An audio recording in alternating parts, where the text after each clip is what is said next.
You're standing in a hallway, and this hallway is carved out of stone. Somewhere in the distance, you can hear the ocean. It's a very soft, hollow roar, somewhere far away. And you can hear the drips of water echoing in that hallway. It's a very small stretch of hall, and at the very far end of it, you can see a doorway. It looks like a regular bedroom doorway, faded with age. I look at the doorway. I hear the water. The waves sound calming, and I approach the doorway. I put my hand on the door handle and slowly open the door. I want you to roll a perception check for me. So roll a d20 and add whatever you have for perception, if anything. Okay. I got 9. You open up the doorway, and beyond it there is a very large chamber. And across this chamber, it's filled with ink black water. And bisecting it is a narrow, thin bridge made out of stone. There seem to be shapes coming up out of the water, maybe hundreds, maybe thousands, but they're all statues still. At the very end of this bridge is another door, very similar to the one that led into the chamber. And you can hear behind you a soft whispering. I walk into the chamber. Since I hear the whispering, I close the door behind me. As you close the door, the whispering seems to be muted. I slowly approach the bridge across the water. I am wary of the statues, but since the way back seems dangerous, I attempt to cross the bridge. Okay, I want you to roll another perception check for me. 18. You're kind of standing at the start of this bridge, and from where you're standing, you can see now very clearly what all these shapes are that are rising out of this water. And the water itself is very, very still. There seems to be no movement across its surface.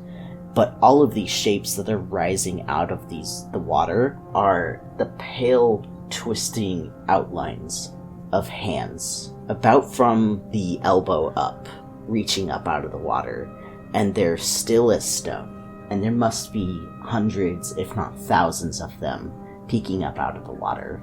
Jesus Christ. Okay. That's unnerving. Do you still cross the bridge? Well, I mean, it's either whispering or maybe falling into Hand's water. Hand water. Horrible. Yeah, Flarre would still cross the bridge. You cross the bridge, and as you reach the other side, there doesn't seem like they don't seem to move. The hands themselves don't seem to move at all from what you can see as you cross the bridge. But as you reach the door, your hand touches the knob, and you try to turn it, and you can hear the distinct click of a locked door. Okay, so the door's locked. I would check the room more thoroughly around where the door is, on that side. On the side where the door is locked? Yeah. Okay. I would like for you to roll a search check for me. Okay. So, is that another d20? Yes. Okay. And then you would add and whatever. And then that's plus intelligence, or intellect, I right? I believe it is an intellect one. Let me double check. Yes. So you have since you have 3 points in intellect, it would be a +3. Okay. The dice gods are smiling upon me on this day. What'd you get? I got 21. You see, going underneath that door, 5 long furrows scratched into the ground, disappearing underneath the door. And on the door, it is very faint, but it almost seems like there are slightest outline of the shapes of hands, as if hovering over the edges of the door. Okay, I do have a quick clarifying question. Under the door, I see scratch marks that are slowly disappearing in towards the room. Underneath the door. So they're disappearing underneath the door. Like the grooves are disappearing? Yes. As if something was in this room that Maybe it was something heavy, maybe it was something pointed, got dragged across the ground. Into that door. Into that door, yes. Shit, then I should have turned around, huh? Okay, and then this is all out of character, but no worries. Then on the door, you said there was like faint outlines of hands. Mm-hmm. Like almost like there's shadows hovering against the edges of the door. It's almost like the shadows of the hands are pressed against the door. You could argue that it looks like they're keeping it closed, or it looks like they are pressed up against it, but they are just up against the door, and they're very, very faint, almost like can't be seen at all.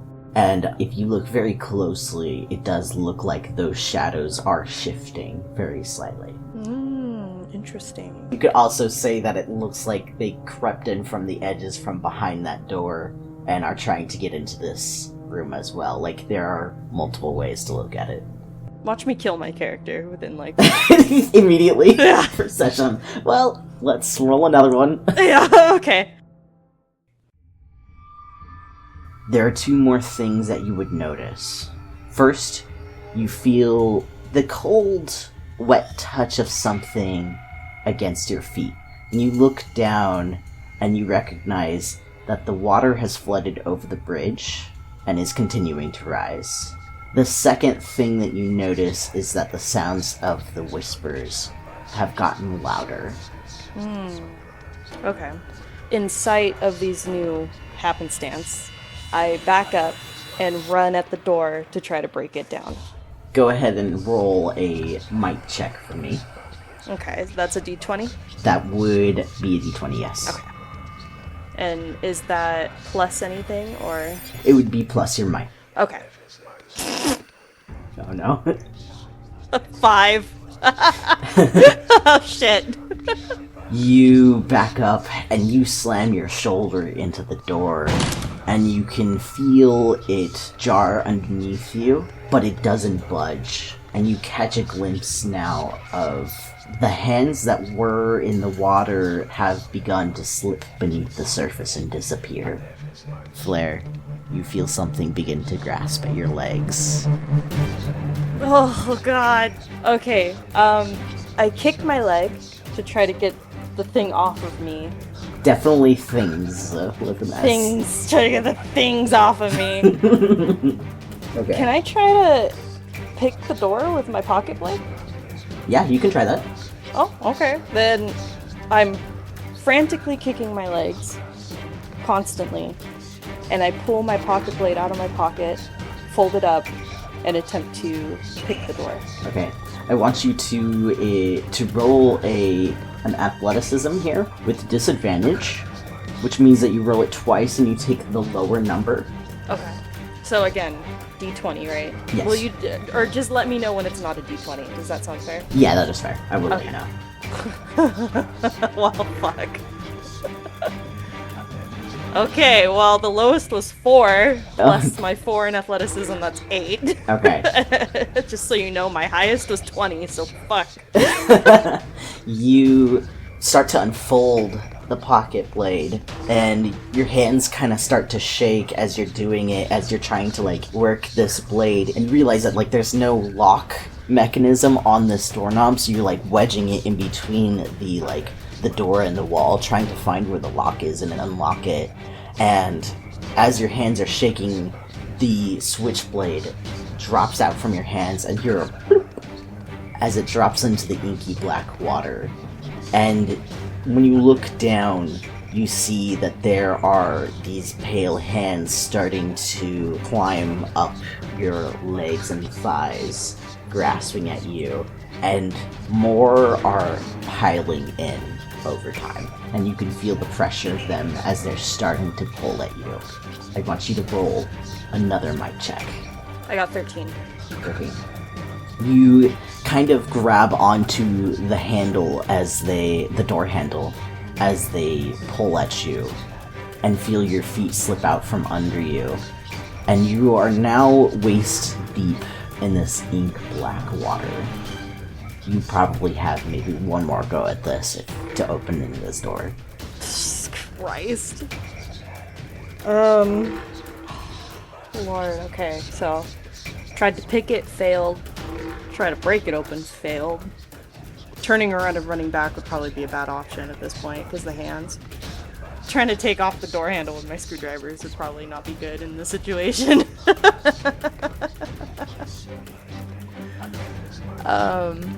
Fuck. This is where I wish I had more experience in these kind of... That's okay. I guess my only option would be to try to break it down one more time. Last ditch effort.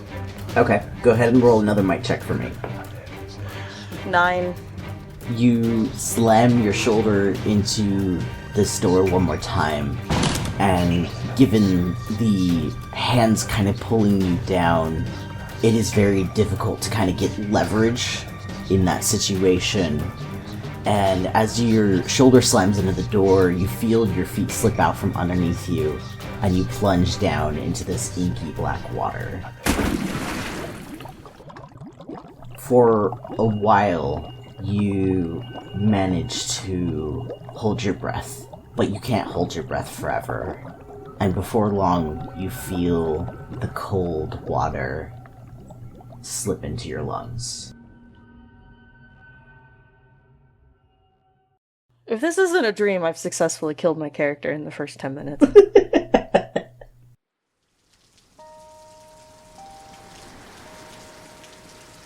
You wake up to somebody's hand gently on your shoulder nudging you. And it is an elderly man with bright eyes. And you realize that you have... it takes you a little minute to, like, kind of come to terms with what your surroundings are. You are next to Three Fingers Quay, and you have fallen asleep next to the ocean. And you realize that it is dark. You must have, like, it takes a moment to kind of recollect that you had just gotten finished with a day at work, and you walked down by the quay to just kind of take a breather, and sat down next to the quay to watch the fishermen bring in, their hauls. Or actually, I guess at this point it would be the fishermen are kind of going out, because now it's getting dark, right? And you came to kind of watch them in their preparation, and you nodded off. And this elderly man stopped by because he noticed you sleeping there, and he kind of leans in and he goes, "Are you alright there?" So I jolt awake at the elderly man's touch, and my first instinct is to shrink away from him touching me on the shoulder. He doesn't, like, pursue you. He kind of lets you, like, back away, and he goes, "Oh, are you alright? You look a little peaked there." My eyes soften after I recognize my surroundings, and I sigh and I say, "I'm sorry I had a nightmare." Is that what that was? You did look like you were having an awful night's sleep there. He takes a drink from a bottle that you recognize is a bottle of soda, and he pulls, like, he has like a bag, like a paper bag under one arm, and he pulls out another bottle and pops it open and holds it out to you, which is a very rare kindness from anybody in this area. I look at him with skepticism for a second, and I put my hand out and I take the bottle from him, but I wait for him to take another swig of his before I take one of mine. Once you take the bottle, he does. He definitely maintains a very respectful, like the distance that you put between him. He doesn't step into that, kind of recognizing that you are probably feeling somewhat uncomfortable. He glances around, like, noticing, and, like, kind of gestures about, like, the fact that it is so dark, and he's like, "Do you have somewhere you need to be?" I follow his gaze around, and I say, "Oh, yes, I do have to get back to my father. Thank you so much for the soda." He goes, Are you gonna be okay? It's a little unsafe in these parts." I look at him, and I do weigh his words, and I understand what he's offering, but I say, "I'll be okay, thank you. I know back way home to my apartment." He nods. So I walk away from Three Finger Quay, and instead of taking the road back to the apartment, I go behind the glass barnacle. The glass barnacle is kind of a stout building, and it's definitely seen some wear and tear. the anything that's kind of made of metal on it has kind of been definitely experienced some harshness from the sea that it is so close to. And a lot of the wood even is kind of faded and has this kind of like cracked layers of salt on it. But I think you may have seen the inside maybe once, possibly more at this point. Enough to know that inside it is a very sturdy building, and there actually is a underground to it. A few people that are lingering around it definitely give you a look or two as you pass, though. I glance at those people for a moment, put my collar up against the rain, and avert my gaze from them and just continue walking confidently. One of them definitely calls out to you as you pass. Hey you, hey girl! I ignore them and continue You hear their voice kind of grow distant as they call out to you maybe once or twice more, but they don't pursue you at all. Okay, so you are probably... I'm guessing you live in one of these two U-shaped apartments we're talking about, right? Do you want to look at the one closer to the sea or the one closer inland? Let's go the one closer inland. Okay, so I'm going to say that this one is probably... Like, these two buildings are probably referred to as, like, Big Brother and Little Brother. Being that the one closer to the sea shields the one inland much more so. So you live in, at this point, Little Brother. And so it's a little bit nicer looking than Big Brother. It's not as caked in salt, and some of the, like, walls are not as deteriorating. It takes a little bit of a walk to get there, but once you get there, it's a pretty sturdy apartment complex. And it has gotten so late now at this point that most people are pretty much done for the day and have already gotten home. Okay, so I approach the apartment building. I do take note that there are no people in the street. I go towards this. Would there be stairs? Yeah, there's multiple floors. Would it be? Okay. I go towards the stairs and I start walking up the stairs to the second floor where my father and my apartment is. Yeah, you don't run into anybody as you are going up the stairs. They kind of creak a little bit as you go up there, but it's a very familiar creak. And when you get to the door of your apartment, the lights are on inside. I put my hand on the door handle, ready to hear my father's unhappiness that I was out so late. And I open up the door, and as I'm opening it, I go, "Hey Dad, I'm home." It's, you're probably pretty wet from the rain that was kind of coming down in this area at this point in time. So you come in, and, when you say that, you can almost imagine him peeking his head out from, like, the kitchen, which he does, and he goes, "Flarre? Oh, thank God, I was so worried about you." And he comes over, and he, of course, begins to fuss over you immediately. He's like, "Look at you, you're soaking wet, what happened? Where have you been?" "I know, Dad, I'm sorry. I fell asleep next to the ocean. It wasn't intentional, I just..." "Flarre." I know, I'm sorry to worry you." "My three finger? Seriously?" And he goes Yeah. over to a cabinet and pulls out a towel, and he immediately drapes it over you and starts drying you. "Dad, I can do it myself." Alright. Listen, Flarre, how could you do that? That's crazy. I know, it wasn't the smartest decision. I did meet a nice guy, though, who woke me up, and don't worry, he didn't do anything. He immediately looks like, "Excuse me," when you say nice guy. Don't worry, he didn't do anything to me.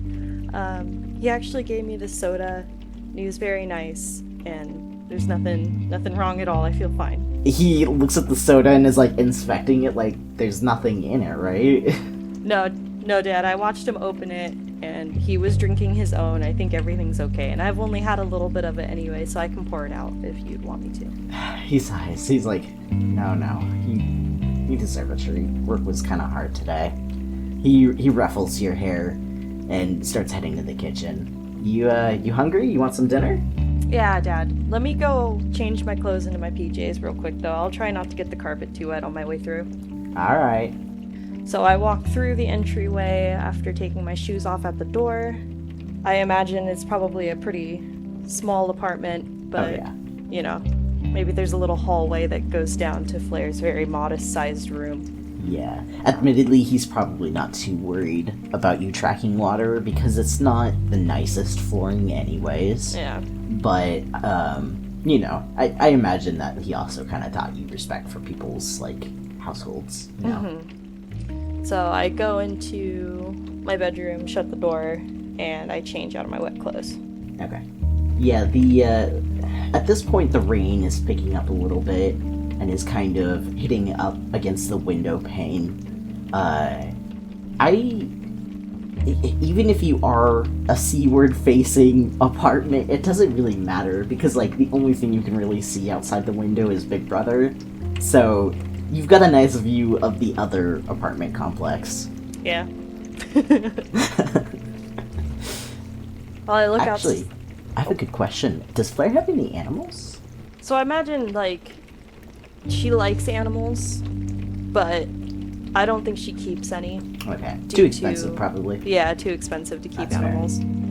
After I change, I take a moment to look outside, reminiscing on really how stupid it was to fall in front of the ocean, and feeling lucky that nothing happened to me. Yeah. The rain is very calming, and I prepare myself to walk back outside and go have dinner with my dad. You catch a glimpse of something at the window. And while I think it's true that Flarre and her father probably don't own any pets, she's probably visited by one in particular. A little alley cat that hops up onto the banister and mews at your window. And shakes off its fur because it's wet. Okay. Well, she's coming in. So you click open the window Yeah. and let her in. Click open the window and let her in. She's a little lanky young female tabby cat, and she, as soon as she gets into your room, starts rolling around on the floor, trying to dry herself off. I take the towel that I was taking back out and attempt to dry off the cat. Oh, she lets you. She definitely seems to like it even. Oh god, it's so cute. She starts to also clean you off because you're also wet for some reason. And she's like, that's wrong, I need to fix that. I wrap her in the towel, and I notice how light she's feeling, so I take her out to the kitchen to maybe talk my dad into giving her some extra meat scraps from tonight's dinner. Okay. Now, what is it that you have named her? This isn't her first time that she's been here, but so you've probably had, you've probably picked a name for her. What would you like that name to be? Okay, we'll just go after one of my real cat names, and, tall and lanky Calypso. Callie. Okay. So you've named her Callie. Alright.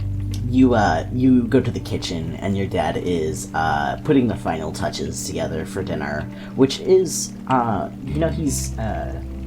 he's kind of done a pretty decent, night for tonight. Maybe work has been going pretty well, because he put together a roast for tonight. It's actually pretty decent, roast with potatoes. Oh, yummy. Yeah. He glances up and he's like, Flarre, again? But he's smiling. Sorry, Dad. Callie came to my window again, and I was hoping we could give her some dinner. I can't say no to those eyes. He pulls out a chair for you and a chair for himself and sits down. Starts cutting off, some roast for you and piling it on a plate, and then also cutting off a little bit for Callie. I finish drying off Callie as much as I can, and I place her on the floor and pull the plate that's holding the extra roast for her and put it down next to her, and then I turn around and I start cutting my own roast to eat for dinner. Okay. He he chuckles at this. Feeling independent, are we? Kelly's already scarfing on the roast. Your dad scoots the potatoes over to you and then sits down and starts eating some dinner. Anything happen at work today? Not so much. It was pretty much the same. My hands are starting to get too big for those machines, though. I'm scared they're gonna try to let me go. I wouldn't let them do that. I hope so. You got some pretty nice apartment here. It's nice with the extra income. Much better than where we were, huh? Mm-hmm. He glances up meaningfully at the roof, pointing out the fact that this one doesn't leak like your last apartment did.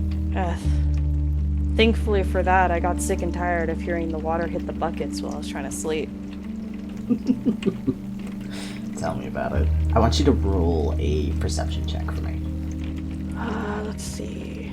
Perception. Okay, that's not plus anything. I got a 12. Your father is very jovial. You know, he seems a little bit happier than the usual. And also maybe a little bit more tired. Hey, Dad, did something happen today? He pauses with a mouthful and looks like a deer in the headlights. What would you say that? I don't know, you look happy but really tired. Are you okay? I'm good. Yeah, I'm good. I raise one eyebrow at him and stare at him for a second and say... Oh, come on, don't give me that look. You're acting suspicious. What happened? Alright, it's a little bit early. I was hoping that I could keep this a secret until your birthday, but I may have saved up enough to get us a little project to work on together. I slightly grin and still look at him suspiciously. What kind of project?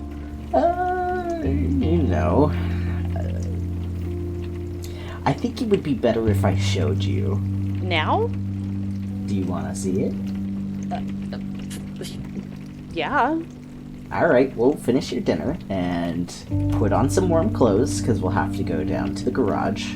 And there's essentially like a little, almost like you would consider apartment parking. There's not a lot of it, but there's some of it. Okay, like indoor apartment parking, like with the little garages, or? It's kind of like a half and half. Okay, so now, feverishly excited about this so-called project, I very quickly, without choking, finish the rest of my dinner. Okay.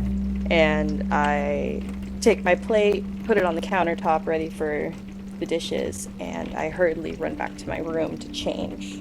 Okay. Kelly, who is finished scarfing the plate, trots after you, and in the bedroom hops up onto your bed and finds a nice cushy spot on your pillow, curls up and goes to sleep. Oh, God. So I inwardly, aww, at that, and I give her a little pet and say, okay, you can stay in for tonight. She's definitely purring. Yeah.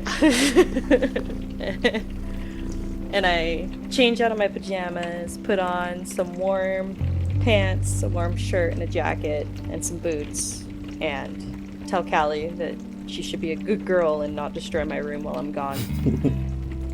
And leave out back to the living room to meet up with my dad. Okay. Your dad is finishing up dinner as you enter, and when he sees you, he scoots out his chair and sets his plate on top of yours. And he's like midway through wrapping up the leftovers and like putting them in the fridge before he goes and he puts on a jacket as well and heads over to the door. And you can see he can barely restrain the grin that's on his face. So I excitedly trot after my dad to the door and I go, what kind of project do we need to have in the garage, Dad? Oh, you'll see. Still squinty-eyed looking at him. He heads out of the garage, or out of the apartment, and starts heading down the stairs. I follow him out of the open door, Okay. and I close the door behind me and hear it click, make sure it's locked before we go, and I follow him towards the stairs.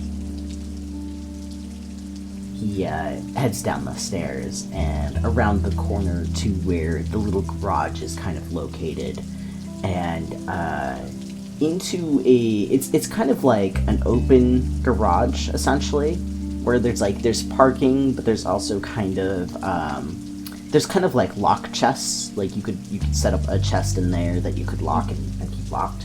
Okay. And there's something that's in a parking space and covered that wasn't there before. And he hurries over to it and begins to pull off the sheet. And underneath is a car. And you never imagined that you guys would ever have a car. And it's not the best car in the world. You know, it's a little broken down, and definitely looks like it needs some repairs and a new coat of paint. It is equatable to what would be a Mercedes-Benz 260D. I'll send you a picture. Oh. Yeah, I didn't know what kind of era cars were. Yeah.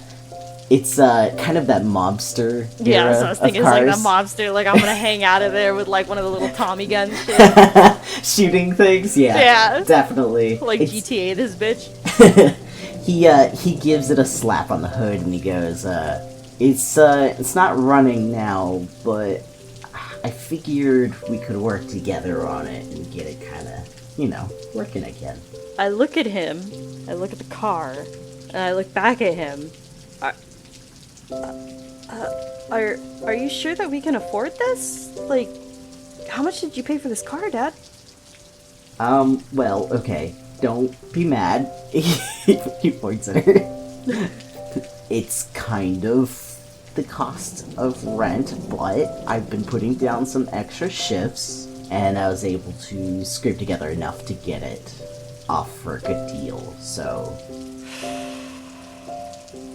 I couldn't pass it up, Flarre. Come on.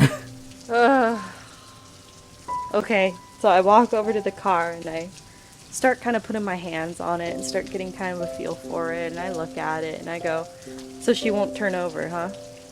No.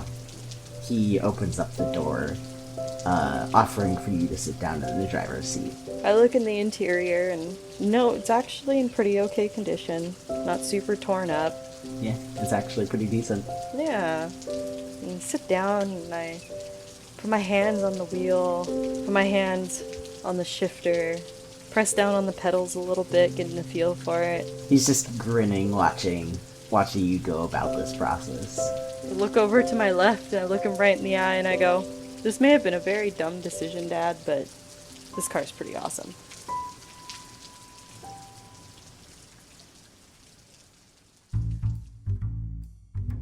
Now we are transitioning into essentially what would be the next beat of the campaign. Okay. Which would be a work shift at the factory. Another possible moment to die, right? Another possible moment to die. You know what? Every moment is a possible moment to die. Oh, maybe the car ate me. Yeah, you just get sucked into the engine. Car turns you over. Alright, you are working at the factory. And it is probably about midday in the shift, getting close to lunchtime. Now tell me what kind of factory that Flarre works at. Okay, so I imagine her working at, like, a textile factory. Big machines, big input, big output. Yeah. Kind of like the child labor type factories of, like, the 1920-30s-ish. Yeah, definitely. Big cogs, big machines stamping out stuff, not a lot of safety procedures. No, very much not. People running back and forth all the time, people losing fingers all the time, that kind of stuff. Pretty common. Yeah. Okay. What do you think because she works as a junior mechanic, right? Mm-hmm. So she probably works helping repair some of the machinery, right? Mm-hmm. What do you think a usual, shift looks like for her? So I'd imagine a lot of her time is spent climbing in between the machines to repair. Yeah, to repair smaller functions or smaller cogs, smaller wheels, smaller belts that a lot of the big men can't get into to repair. Yeah. Okay. So I'd imagine, machine breaks down.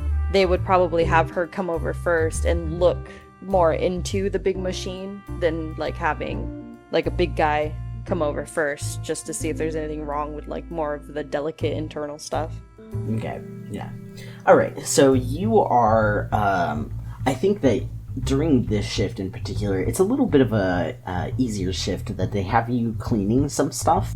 Mm-hmm. They have you, putting together some of the smaller machine that is kind of busted up and cleaning the parts of it. It's a usual, routine maintenance part. Getting all the grease off and stuff. Yeah, and, adding lubricant where it needs to be and polishing the pieces that need to. It's essentially some of the maintenance work. When you get a call from one of the foremen who are essentially hey, Flarre, we've got a machine that we need you to look at, one of the larger ones. Okay, so I hear the call, I put down the piece that I'm working on, taking note of where I'm at, and I get ready to go climb into the big machine. Okay. You head over to that one, and you recognize that they have the machine paused. They've stopped it for now, and it still has, some of the fabric pulled through. But they're kind of scratching their heads, as a few of them are, gathered around some of the workers. And you can see, the foreman... I want you to roll a perception check for me. Okay. 6. Okay. The foreman doesn't look particularly pleased, based on his body language. Okay. Now that would be Foreman Lucas, who, he's not one of the nicer foremen. There's a few that kind of switch out, and he's not I would say he's probably not one of your favorites. He's in the middle of yelling at one of the workers, and you can hear his voice bouncing off of bouncing off of the walls in the factory.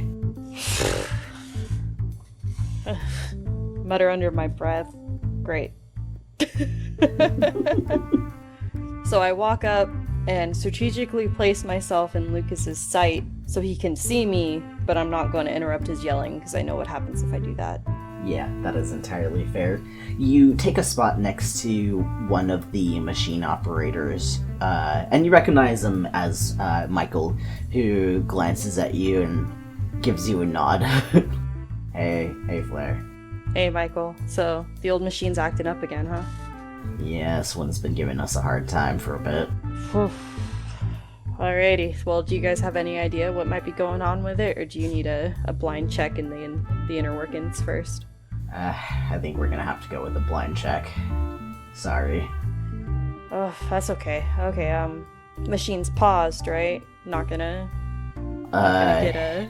Yeah, you know what? Let's run a really quick double check on everything. I'd hate for you to get sucked up in there.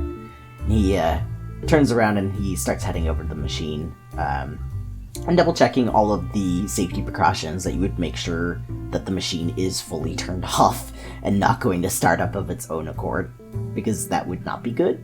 And that has happened before. Yeah. Yeah. So he checks through everything thoroughly, and Michael's usually pretty good about this. He's one of the better machine operators, and he turns around and gives you a thumbs up and kind of waves you over to the section that he's in, and points down to it, and he's like, it could be that there's a clog in this section that happened last time, but it could be something else. This thing's been busting down for a couple of months now. Okay. Alright, well, thanks for checking, and I'll go ahead and get climbing in there and see what I can find. Okay. I'm gonna have you roll an athletics check with advantage. Because you are tiny in this situation, you should be able to kind of wedge yourself in there. Okay, so with advantage means roll twice, keep roll the best? Twice, keep the higher, yes. Okay, and it's athleticism, right? Yes. Okay. Well, first one's 1, so let's hope we go up from here. Hey, okay. 13, 14, 15, 16, 17.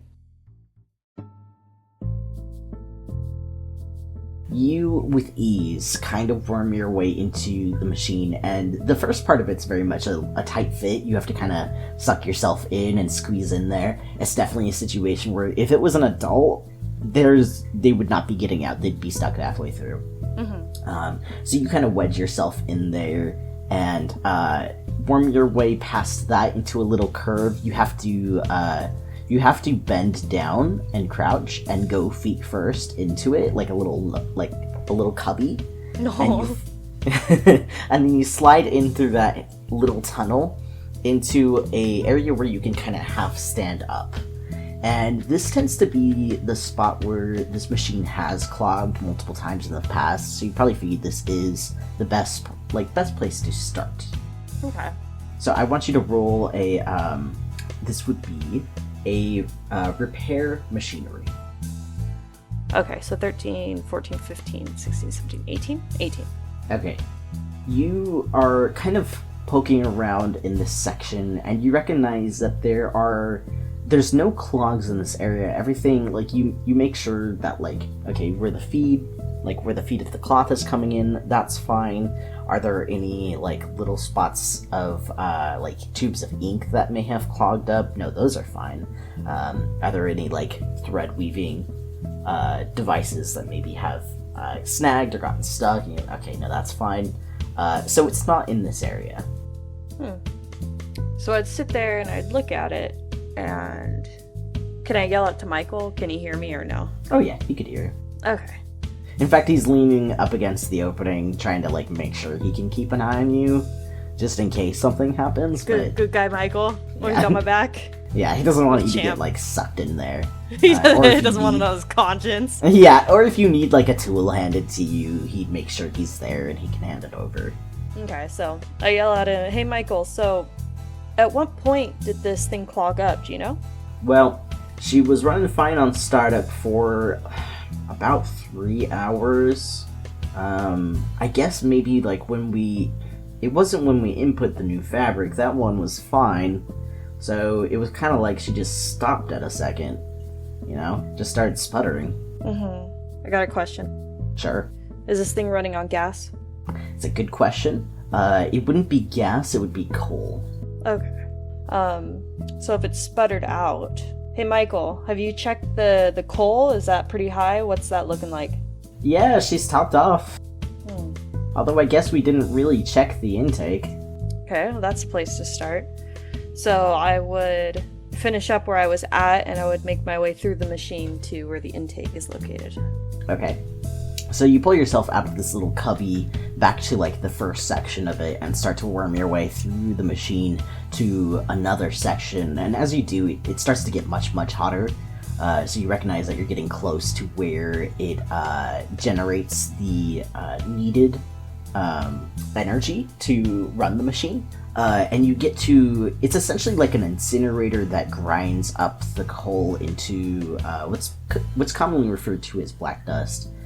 Which is then used to generate power to the machine. And you kind of slip into the little cubby where the process for the grinding happens.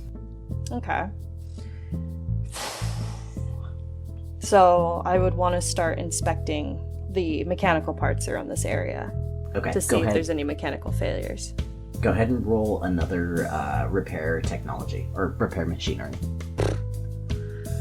7 plus 9, 12. Not great, 12. but... Okay. You are poking around in some of this area, and there are sections of this part that seem like some of the tubing where it kind of sucks in some of the... Like, after the coal is kind of ground down, where it sucks in that powder...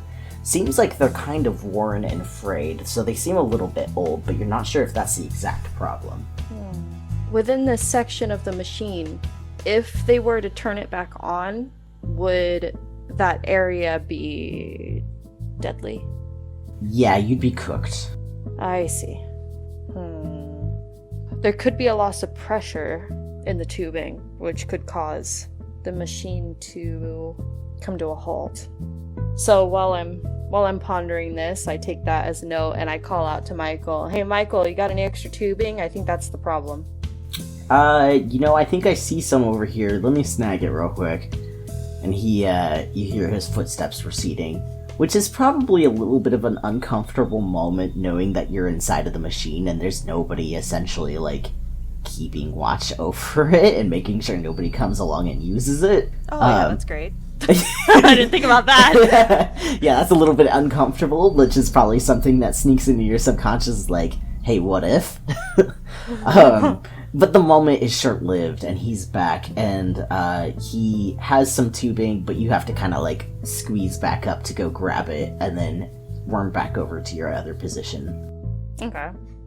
He also hands you a couple of tools that might be useful for this particular thing.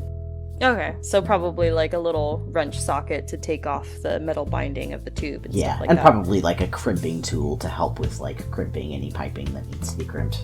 Okay. So I go ahead and I worm my way back up through the cubby and head back to where I started to grab the tubing from Michael and the tools. Yeah, that handoff functions pretty simply, you know. Oh, so there's no... Okay, so... No, you don't have to... I grab it. Thanks, Michael.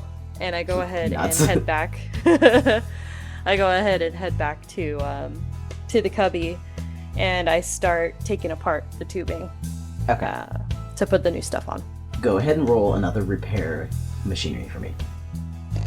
See, it's getting even worse, Cole. Oh, no. Fuck.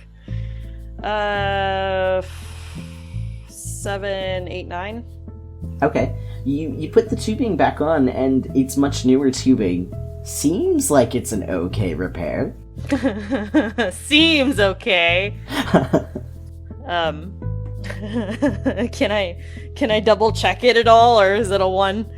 How's this work? That's a one time. God damn it! I'm sorry. Okay. All right, so I go ahead and finish up the repair. I screw it back on. I get everything tight and ready to go. Okay. At least to a level 9. And I do another visual check of everything in that area.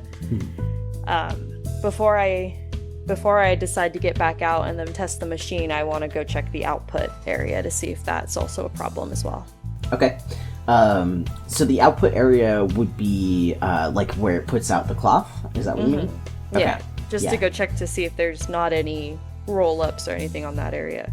Okay. Yeah, you kind of squirm your way back out of the machine, and Michael offers you a hand to help pull you out of the final section. I go ahead and take his hand and say, thanks, Michael, I appreciate it. He nods. He's a pretty quiet dude, but tries to be as helpful as he can. Kind of helps pull you out.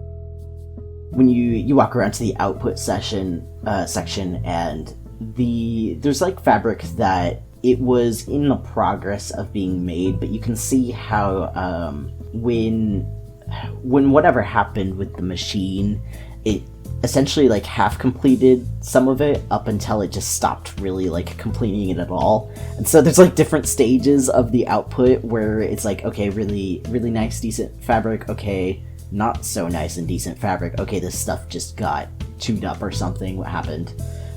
So like parts of the printing are essentially not fully printed and like patchy. And like there's definitely like holes in it where it didn't get fully threaded. Yeah, that's interesting. So maybe the power wasn't the problem then. Hey Michael, before we turn the machine back on, I want to go ahead and check one more thing. Alright, well, by all means. So I make my way back over to Before you do that, roll another perception for me.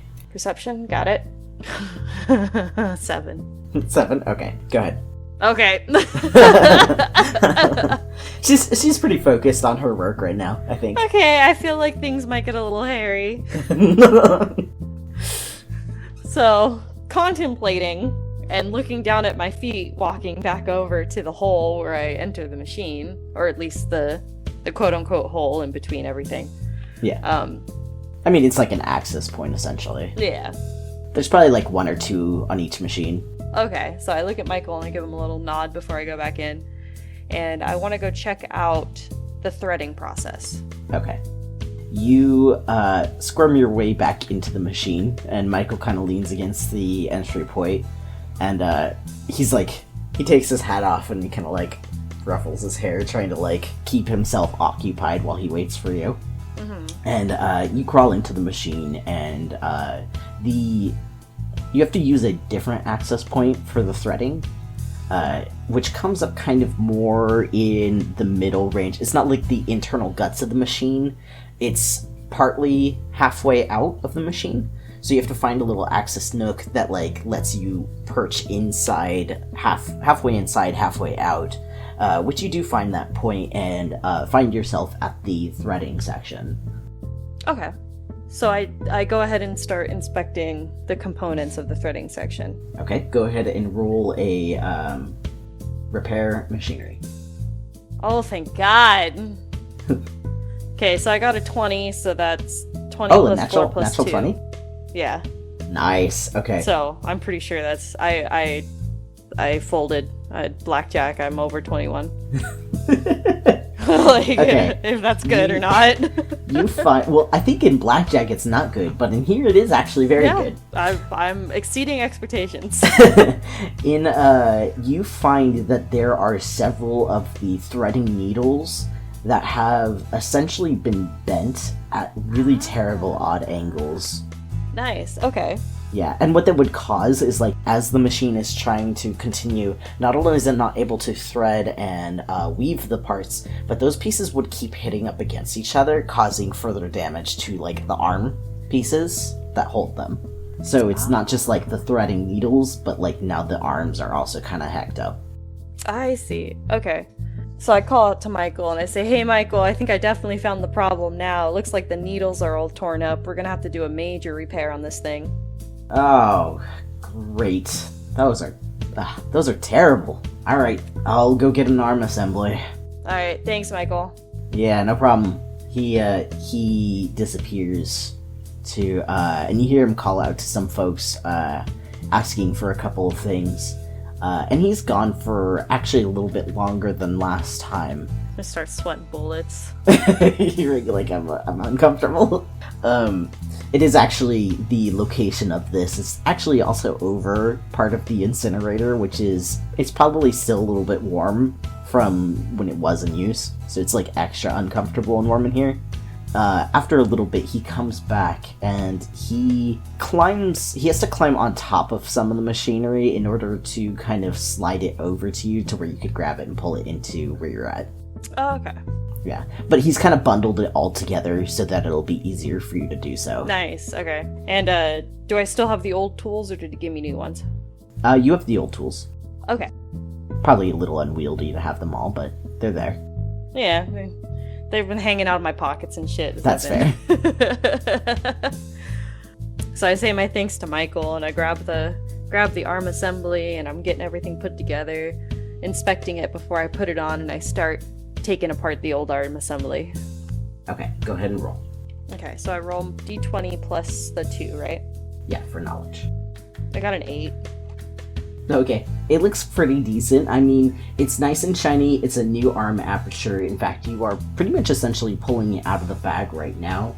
So it would be safe to say that, like, a new arm aperture would be pretty decent. Okay, so I've inspected it, looks good, came out of the packaging, figure everything will be okay. And I go ahead and start taking off the other arm, the broken one. Okay, go ahead and roll a repair technology for me. You are really getting use out of this, repair machinery. I know, right? Good thing I put it on there. Right? Okay, so it's 3, not 4. 3, 4, 5, 15. Okay. So you easily kind of undo all of the nuts that are holding this arm aperture on, and you have to kind of unhook all of the threading that is currently hooked onto those, kind of keeping track of, like, okay, this one's connected to this one and which one, so that you don't mess up the entire process later on. And remove that entire arm aperture successfully, and then position that new arm aperture on, and kind of like tighten on all the pieces and rehook all the threads as you remember them. Nice, okay, so I go ahead and finish that up. I say, "Hey Michael, you there? I'm ready to thread through the old arm to you." Yeah. And he climbs back on, and you see his hand kind of like reaching palm up for it. See his little fingers coming through? Yeah, little fingies. So I go ahead and I lift up the old arm and I place it next to his hand and wait for him to get a grip on it before I let it go, and visually inspect everything before I head back out. Okay, he grabs the old arm and slides back down. It's kind of a tough spot to kind of like clamber onto, but he manages to get up there. I think most of the machine operators are probably pretty used to that. Pretty nimber. Yeah, nimber. Nimble and limber. Nimber.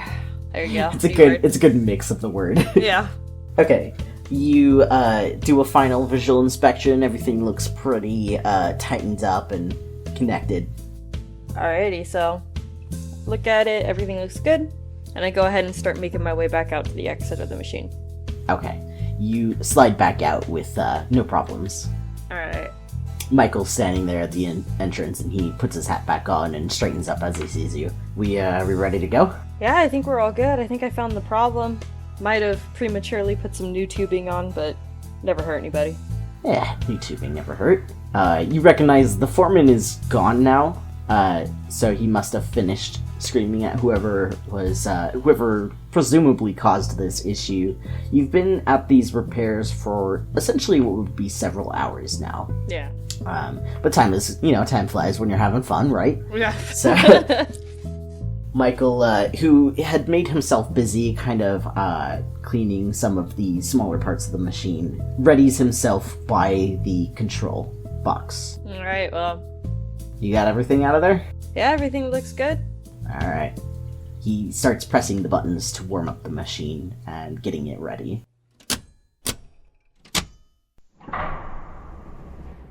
And you can hear the distinctive sounds of everything starting to gain energy and steam inside of the machine. Hopefully she works okay, because I don't know if I want to climb in there again today. I'm surprised you want to climb in there at all. Hey man, for money, people will do a lot of different things. Well, you're not wrong. He presses a few more buttons on the panel, and the machine starts to get louder and louder, which is as per the norm, before coughing up great plumes of black dust into the air, and the machine starts to clatter, and then Michael goes, and he starts to turn it back off. Oh. Well, shit. There's black dust being thrown up into the air now, in large black plumes, and dark smoke following it. Is that a fire? It looks like it could be. Michael's hurriedly throwing some switches, trying to emergency shut it off. I want you to roll a perception for me. 3. I know nothing! There's probably, for Flarre, a moment of panic, because she recognizes this thing is throwing up large, plumes into the air, and that's not normal by any stretch. Not only is it throwing up plumes of essentially what kind of looks like, black dust, but also some of it looks like it is partially on fire. That's fantastic. Okay. I watch Michael flipping all the things back and forth, and I look at him and I go, I think we need to get out of here. He's definitely trying to turn it off, like an emergency turn off. But you see now, flames have started to catch on the fabric that's inside of the machine, and Michael goes, fuck. Fire! Fire! And he hits the bell, which starts an alarm in the factory. And the fire response team starts to move. Am I gonna get fired? Okay, let's not worry about that now. And he grabs you and starts pushing you away from the machine as the fire response team starts to gather around it with, the different tools of the trade and powders that are needed to extinguish a black dust fire. Fair enough. I allow Michael to keep pushing me because I don't want to be anywhere near that.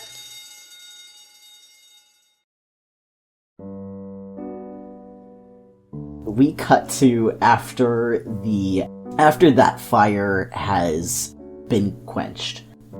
And it is shortly before lunch break, and in the distance, Michael is definitely being screamed at by Foreman Lucas.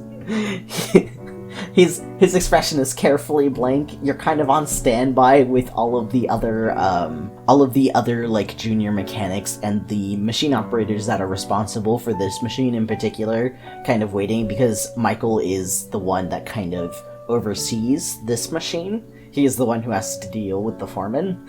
And it probably takes about 15 minutes before Foreman Lucas runs out of steam and stomps away. And Michael comes back over and he goes, okay, I think it's lunchtime. Shit, Michael, I am so sorry. I really thought I checked everything out okay. He claps a hand on your shoulder. He goes, hey, it's fine, kid. Let's go get some lunch, yeah? Yeah. I'm hungry.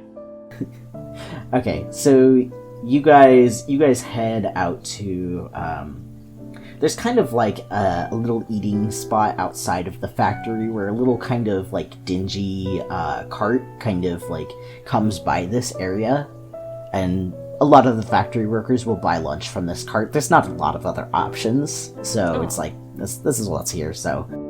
Like a Great Sea taco truck? Yeah, it's kind of what it is. And, except it's probably more like a bowl of mush. Slop. Yeah, Got it. Yeah, it is a bowl of slop.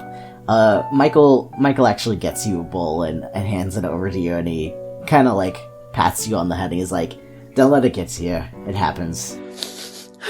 Michael's such a nice guy. He's not too bad. No, he's pretty nice. I can't wait for him to turn into a total asshole. You also remember, like, there's probably not a whole lot that you know about Michael, but you know he actually did start as a junior mechanic. So, he went, like, a very similar route as you before becoming a machine operator. I have so much, like, off character. I have so much suspicion of all these NPCs you're introducing, because I'm like, who's gonna be the one? Who's the one that's gonna fuck me over? Yeah, I know one of them's gonna do it. And you make them all sound so nice. Well, I mean, Flarre, I think based on, like, some of the ways you've kind of described her and talked about her, she didn't have, like, she wasn't surrounded by the worst people when she was working in this. I know, but it also makes her probably very easy to manipulate in her early years if she's not sitting there expecting the worst out of people, you know? Yeah, that's true. So just me as a human being, I'm like,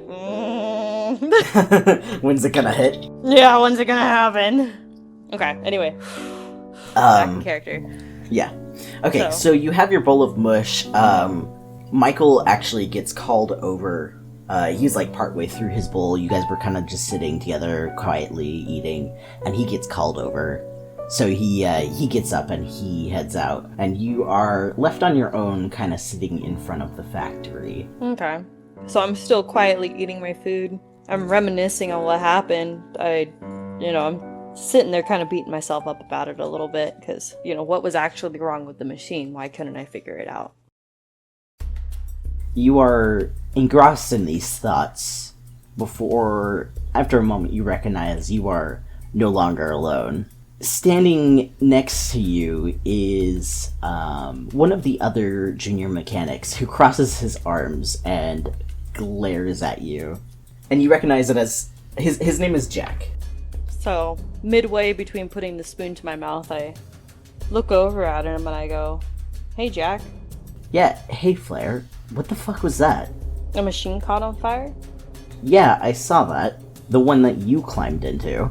Yeah, I replaced the tubes, I put the new swing arm on there for the threading. I'm not sure what happened. Oh, so you put the tubes on, huh? Yeah, they were old and dingy, so I put some new ones on. Yeah, did you see that machine? It was throwing up black dust everywhere. You're totally right. I'm happy that the fire team was there, though, and they were able to put out the fire. Yeah, at least they can do their job, right? Yeah. What would you have done differently? I would have made sure those tubes were secured properly, for starters. That's right, and I did. I did my absolute best to do so. Yeah, obviously not. What's your point in talking to me, Jack? Do you even realize the damage that you've done today? Yeah. Like, Lucas could get rid of everybody on our team because of that. I'm sitting here and I'm beating myself up about it. What else do you want me to do, Jack? I want you to roll an athleticism for me. He's gonna throw punches at me. Son of a bitch. Okay. So D20 plus my 4? Yes. 12. Wait, 6 plus 4 is not 12. 10. It catches you completely off guard. You're still sitting there, right? Kind of like, yeah. He kicks out and kicks the bowl out of your hands, and it slaps down onto the ground. Well then, sit there for a second stunned. I look at him. What the fuck, Jack? What do you mean, what the fuck? What the fuck to you? What the fuck are you doing? You're sitting here talking about people getting fired, and this is how you're gonna do it? Really? Yeah, you know what? I just think if you're gonna be useless, or worse, you probably shouldn't eat, you know? I stand up at that, and I look at him. Yeah, he doesn't back down. Jack, I don't know what you want me to do.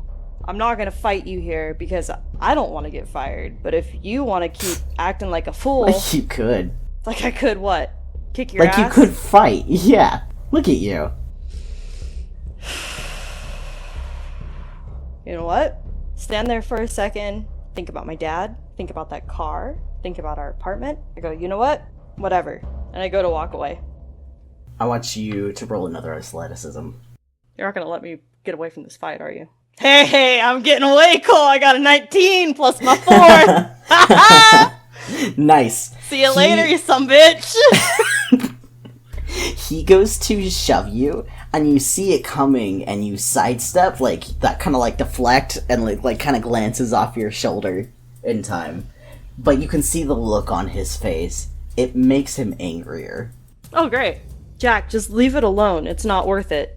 His name is Jack, right? I've been saying this name the whole time. No, okay, thank God. It is Jack. I'm like, I know I asked you, and I'm like, wait. No, it's okay. You can see the gears kind of turning in his head, like questioning whether or not it is worth it. If you keep trying to fight me here, and the foreman comes out of there and sees us, we're both getting fired. So just leave it alone. None of us got fired today. It was just a mistake. I apologize, okay? I just want to get back in and do my job. I want you to roll another athleticism. 18. Nice. Thank God. He rears back to make a swing at you, but you see it coming and step back, and it swings wide. You really want me to fight this son of a bitch, don't you? Jesus, what an asshole. Jack, can you even think about this right now? Think about what you're doing. Like, you're gonna get fired if they see you fighting me.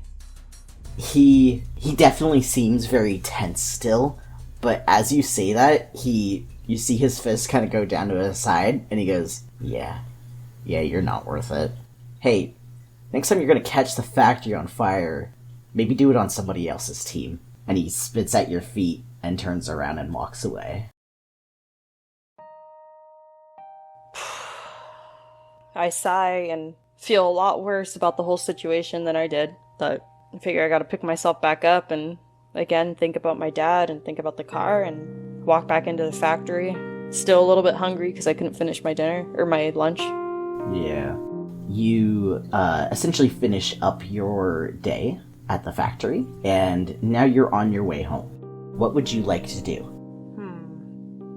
Actually, technically speaking, she doesn't have to go home if you don't want her to. Okay. Let's see. Looking around... So you said parts and pieces could be, like, for mechanics parts too, right? Not just, like, electrical parts? Or do you want to make that canon or not? So the main shop is going to be electrical parts, like computer pieces, but he would have also like a garage attached where he also keeps some mechanical pieces. Okay. Yeah, as I figure, like, where, like, shipping center C is, like, to me, I'm kind of imagining, like, that's where Flarre works, in that area.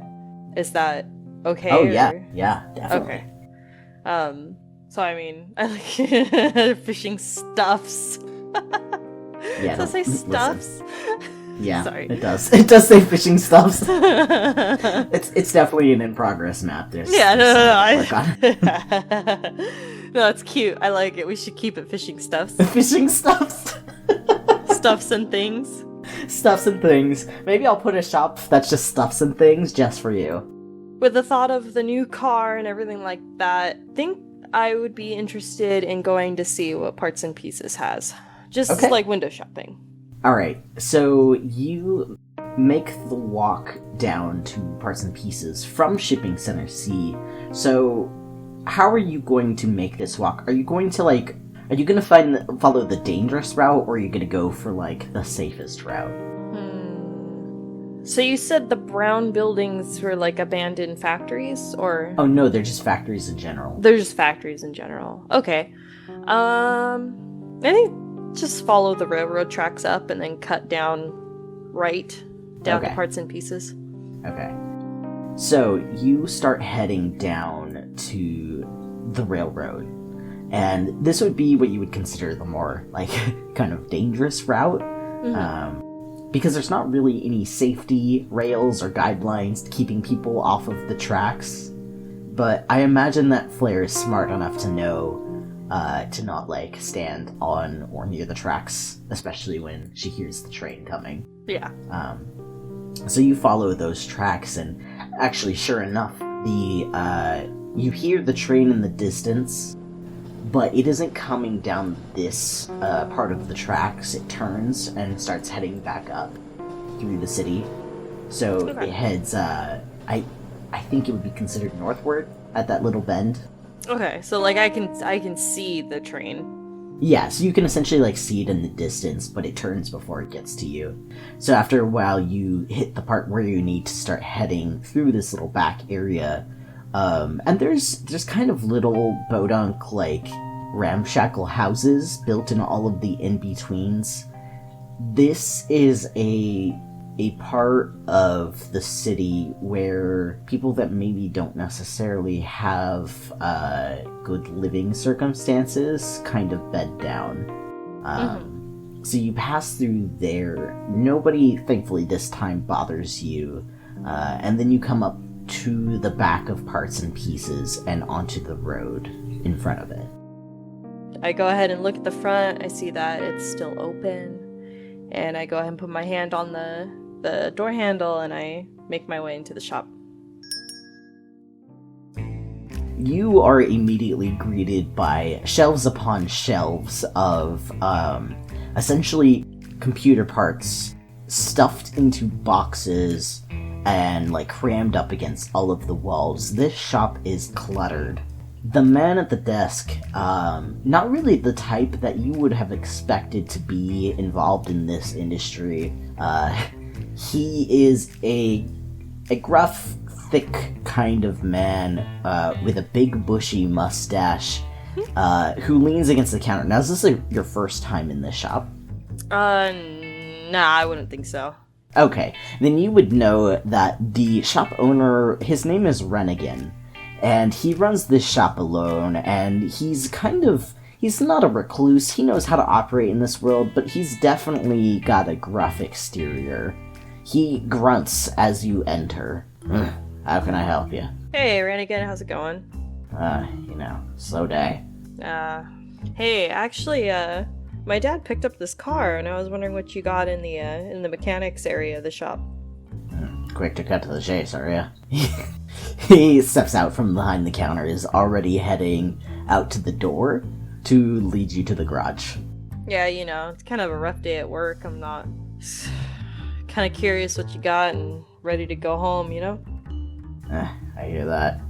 He opens the door and heads out and leads you to the garage, which is essentially next door, and he slides open the front door. And if the main shop wasn't bad, this is terrible. It is an unholy cluster of car parts. He gesticulates to it. Oh, I mean, I guess if I don't know what I'm looking for, then... Oh. Alright. Is that what Flarre says? Yeah! Rennigan gives her a look like, are you fucking serious? I just kind of looks at him, one hand up, like... She's had a rough day, Rennigan sighs loudly. Alright, well, you wanna look or what? Yeah, Rennie, I'm sorry. I've had a rough day again. I'll go ahead and take a look and see if there's anything that I can find. Alright, well, I'll be here if you need help. Thanks, Rennigan, I appreciate it. He grunts and you hear as he opens up the door to Parts and Pieces and disappears inside. Well, you recognize you would not be left here alone if you were just a casual customer, but because you've been here multiple times, he is okay with you being Yeah, here. he figures, like, even though I'm a snot-nosed little shit, like, I'm not gonna steal anything. Yeah, I think he probably trusts your ethics at this point. Yeah. Alright, where are you gonna begin?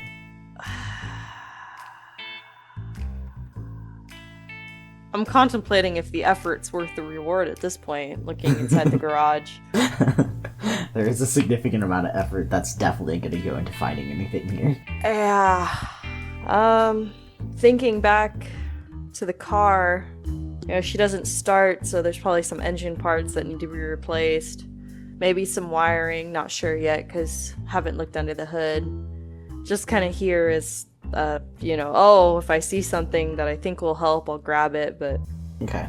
For right now, I think just gonna kind of look at everything on a surface level and not really get too deep into searching for parts. Okay. I'm gonna have you roll a search check for me then. Okay. Let me see. I don't have anything in search, but it does take intellect. I got a 5. She ain't finding shit. You tell yourself that you're not going to get immersed in this, but that is exactly what happens. Oh, fantastic. And so, before long, you realize it's been essentially like an hour of you digging around in all of these parts, and you have nothing really to show for it aside from that, like, you found a hood ornament that's kind of cool. Well, we're buying that hood ornament. You're getting the hood ornament? Hell yeah. Okay. Yeah.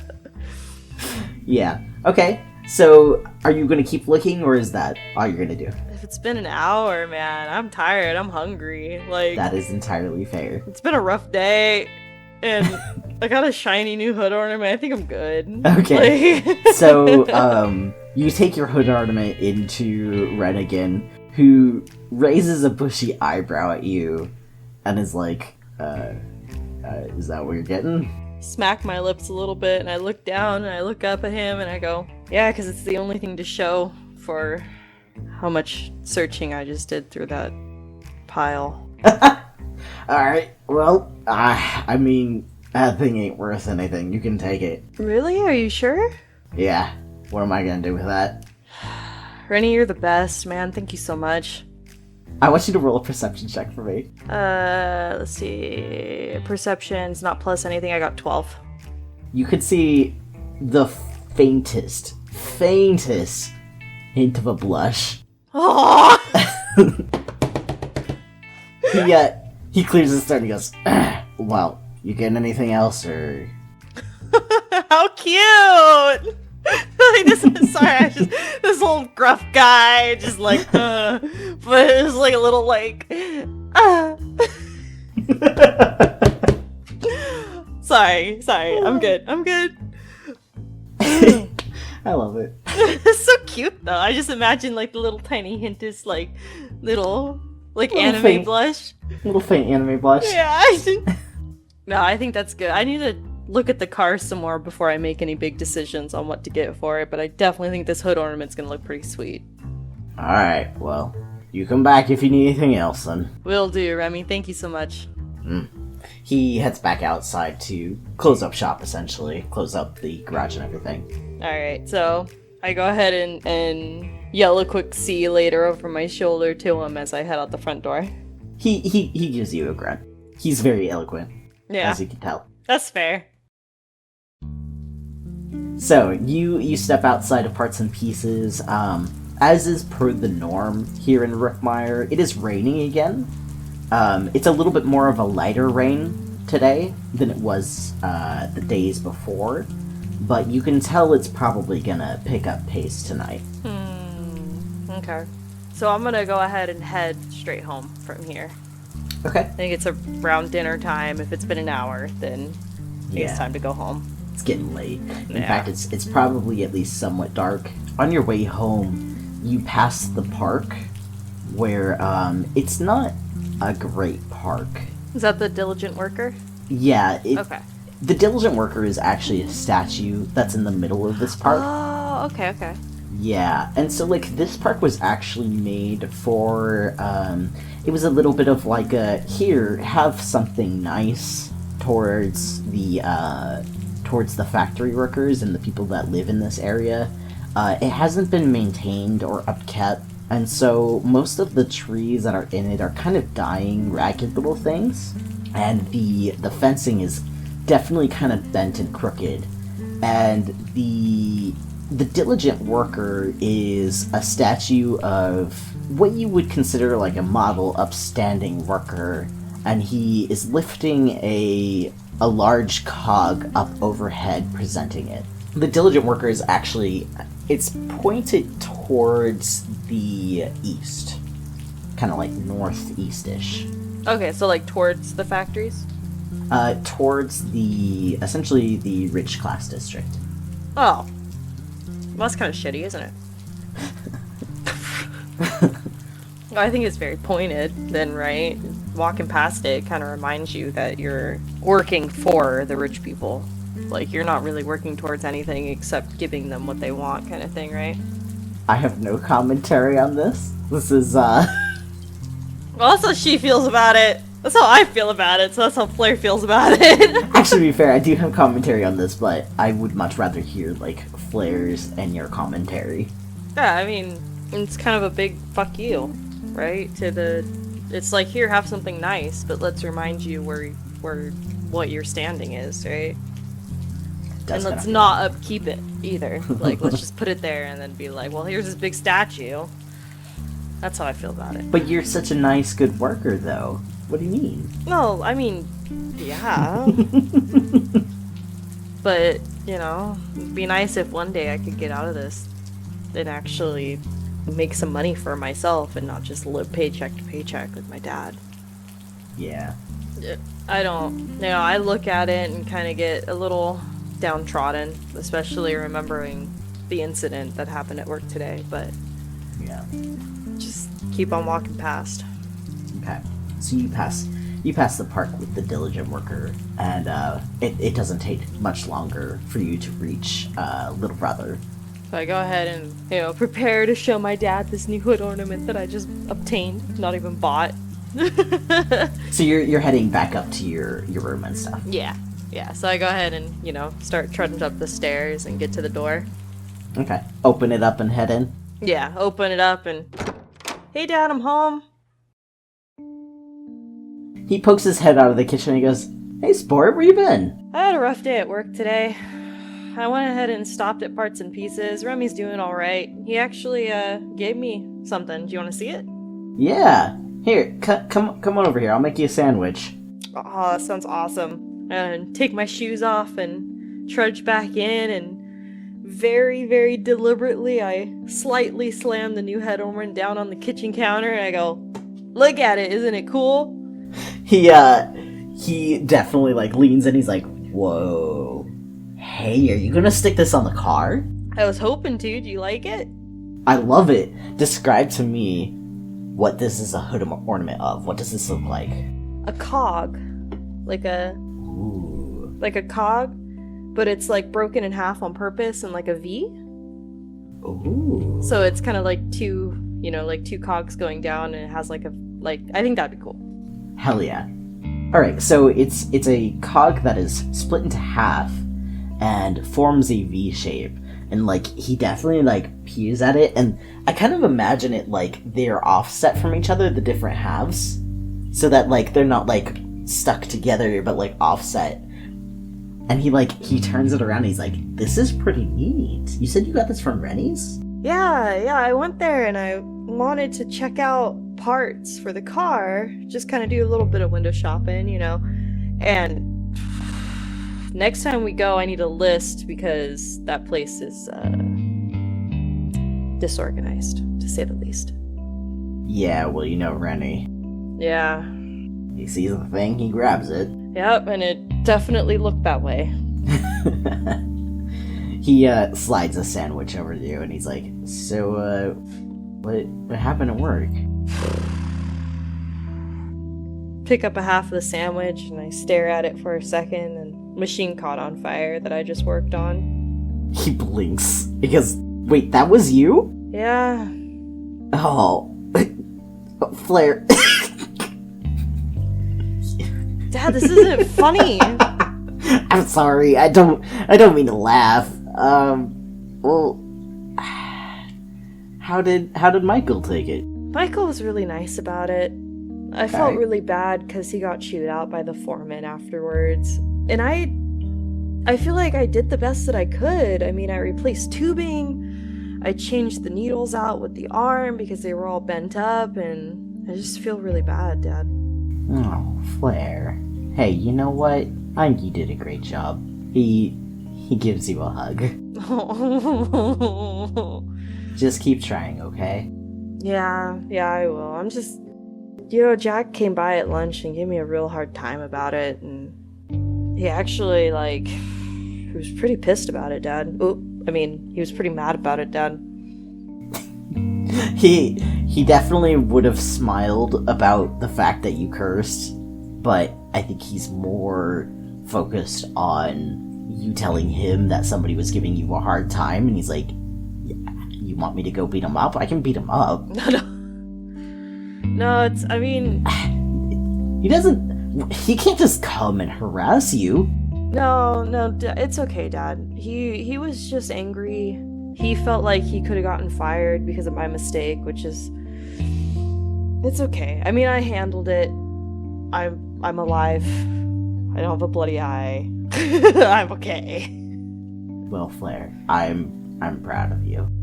Thanks, Dad. I go ahead and take a bite of my sandwich. And with a full mouth, I look at him and... How are you, Dad? Well, I was working on something, but, some stuff caught on fire. He gives you a smile. So that got paused a little bit, but you know what? I caught up and it was all good. I'm never gonna live this down, am I? He looks very amused. Hey, Flarre. What's up, Dad? This might seem like a weird question, but if anybody gives you a hard time, do you know how to defend yourself? I mean, I know not to put my thumb in between my palm and my fingers, so I don't break it, but... Well, here. You wouldn't mind doing your old man a solid, would you? And he kind of holds his hand up to you and pats his palm, go ahead, show me what you got. Just blink at him, you mean punch you? Yeah, just soothe my conscience a little bit. I just want to make sure my little girl can take care of herself. Suddenly feeling very insecure, okay. So I stand up and, I go to swing back, and I throw a punch at his hand. Okay. Go ahead and roll an athleticism for me. 6 plus 10. 10? Your palm your fist hits his palm, and he goes, "Ooh, nice! That was a solid hit, Flarre." Really? I didn't think I was that strong, Dad. Good on ya. Nice. I didn't think a 10 was gonna make me that strong. Woo! Well, you have me sold. He ruffles your hair and sits down and takes a nibble of his own sandwich. Thanks for trying to cheer me up, Dad. I appreciate it. Take another bite of my sandwich. Yeah, anytime. So, what you gonna work on tomorrow, then? Well, I really hope they don't put me back on that machine. I don't even want to look at it anymore, truthfully. Hey, you know what, Flarre? They put you back on that machine, you show that machine who's boss. Well, I guess since it, put out black smoke, I at least have a place to start on it tomorrow, if they do put me back on it. Yeah, I'd say so. Hey, if you're free after work tomorrow, maybe we could start working on the car together. Yeah, I think that'd be really cool, Dad. Maybe we could start putting together a list, too, so next time I go to Parts and Pieces, I can, get something a little more useful than a hood ornament. He chuckles. Hey, you know what? I think first thing we should do is put this bad boy on there. Yeah, that'd be pretty sweet. It's the day of your 15th birthday. Oh, no. And you wake up. Oh, no. It's time to get ready for work. I'm not mentally prepared. For what?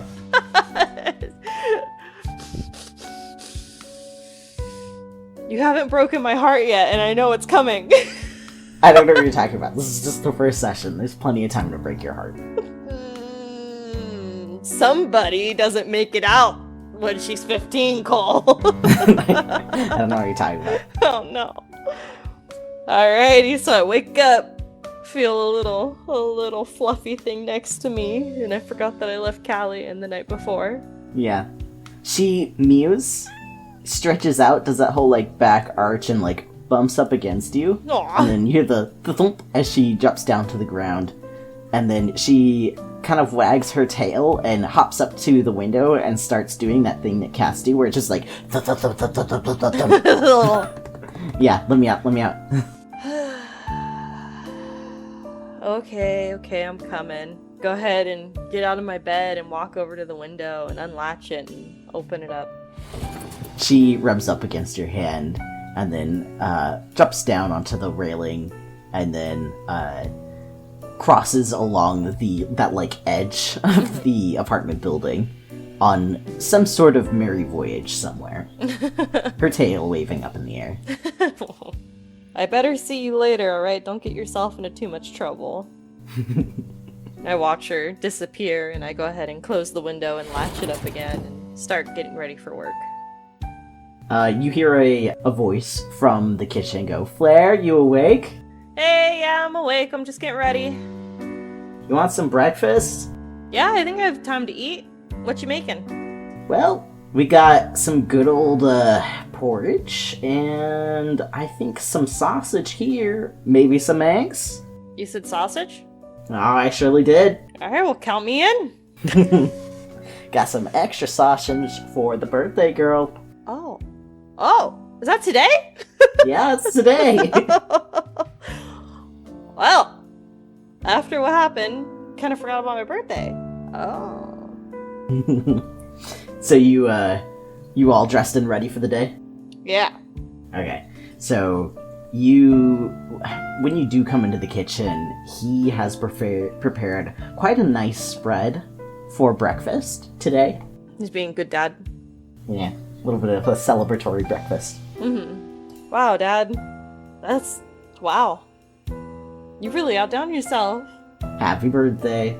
Thanks, Dad. Thank you so much. This looks delicious. I can't wait to eat it.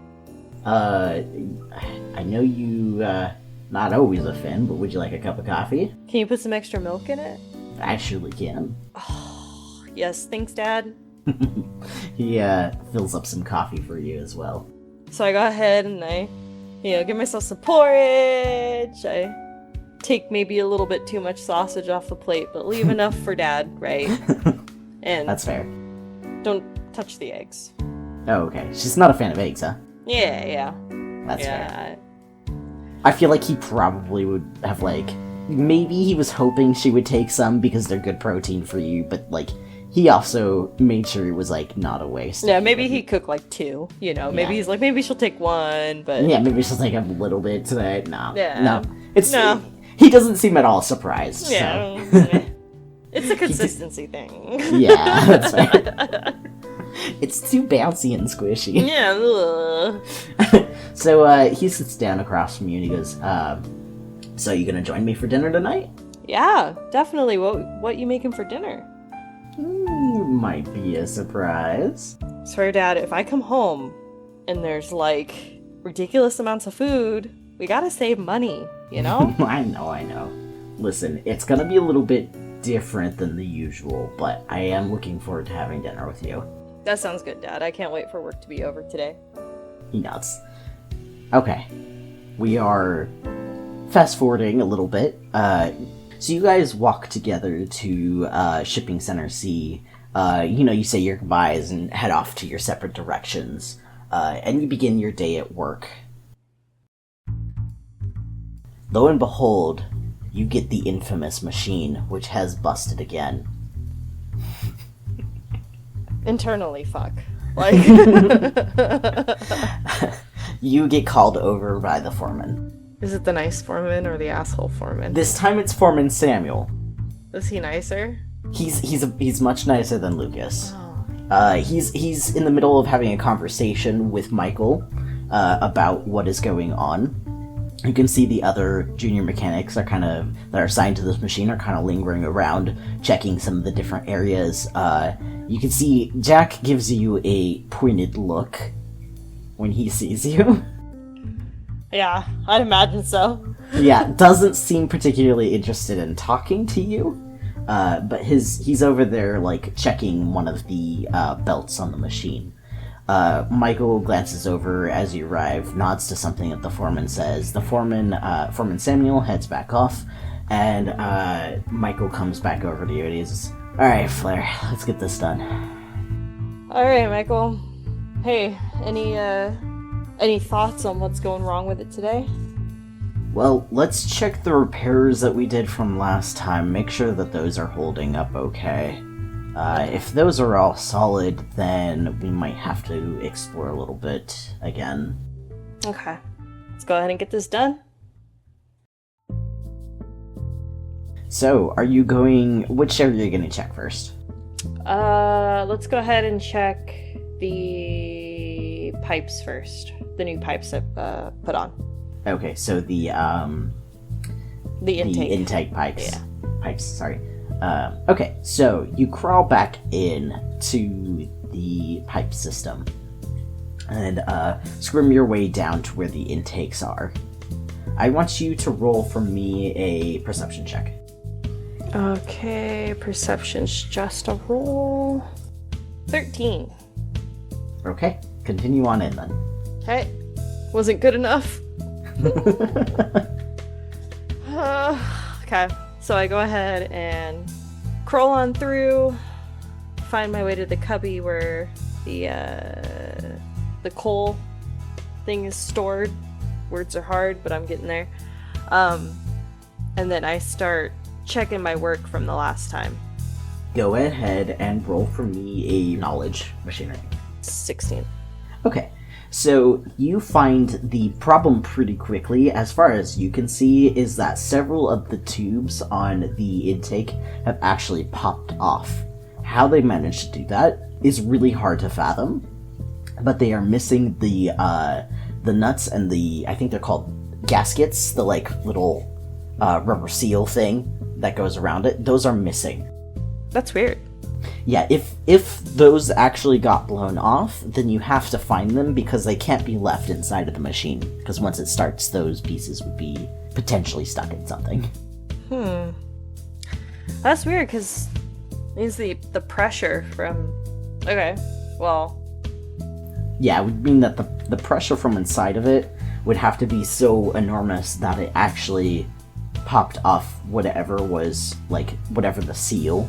Mm-hmm. How tight the seal was, like maybe the seal was too loose. That would be a situation where that would happen.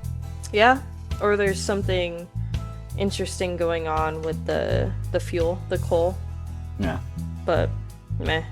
Okay, so, see that the tubes are blown off, and I stare at it and blink, go, God. This is probably not your favorite section to work in, is it? No. So I guess I gotta search for those little rubber things. I figure, we're in such a tight spot, it's very unlikely that they bounced out, so they're probably around on the floor somewhere. Either on the floor, or they have fallen in between the many cracks and crevices of machinery that are in this area. Yeah, let's hope I get a good search score, right? Yeah. Also, it's the rubber pieces as well as the nuts, like the metal nuts that seal. Great. Okay. So, I'm gonna go ahead and search around the general, circle vicinity of the where... vicinity, yeah. Okay, so let's say that there are 3 intake pipes that have been blown out. Okay. You are searching for 3 gaskets and 3 nuts. Okay. Go ahead and roll a search check. 15, 16, 17, I got 18. Oh, nice. Okay. Yeah, it takes probably the better part of an hour to an hour and a half, but finally you find all 3 of the rubber gaskets and all 3 of the nuts. Excellent. You're like, hell yeah. Hopefully no more fires. No more fires in this household. Yeah. Okay. You picked an interesting name for a character who doesn't like fire. I know, right? Well, I mean, she could like fire, but not in her workplace. Yeah, not in the workplace. That's fair. Okay, so I found all the gaskets, found the nuts. I go ahead and call to Michael to let him know that, I think I figured out what at least part of the problem is, if there is another problem, and ask him if he can go ahead and grab me some more tubing. Okay. Alright, Flarre. I'll be back. And he disappears. You hear his footsteps receding. I want you to roll a perception check for me. Swear to God, if Jack turns the machine on, I'm gonna be so mad. 20! I got 20! Ain't nothing happening, Cole. I got 20. A natural 20? Yeah, natural 20, I promise. Well, it's actually the opposite. It's not that ain't nothing happening. It's that, oh fuck, something is happening. Oh shit. You hear the distinctive sounds of the beginnings of the machine starting to reawaken.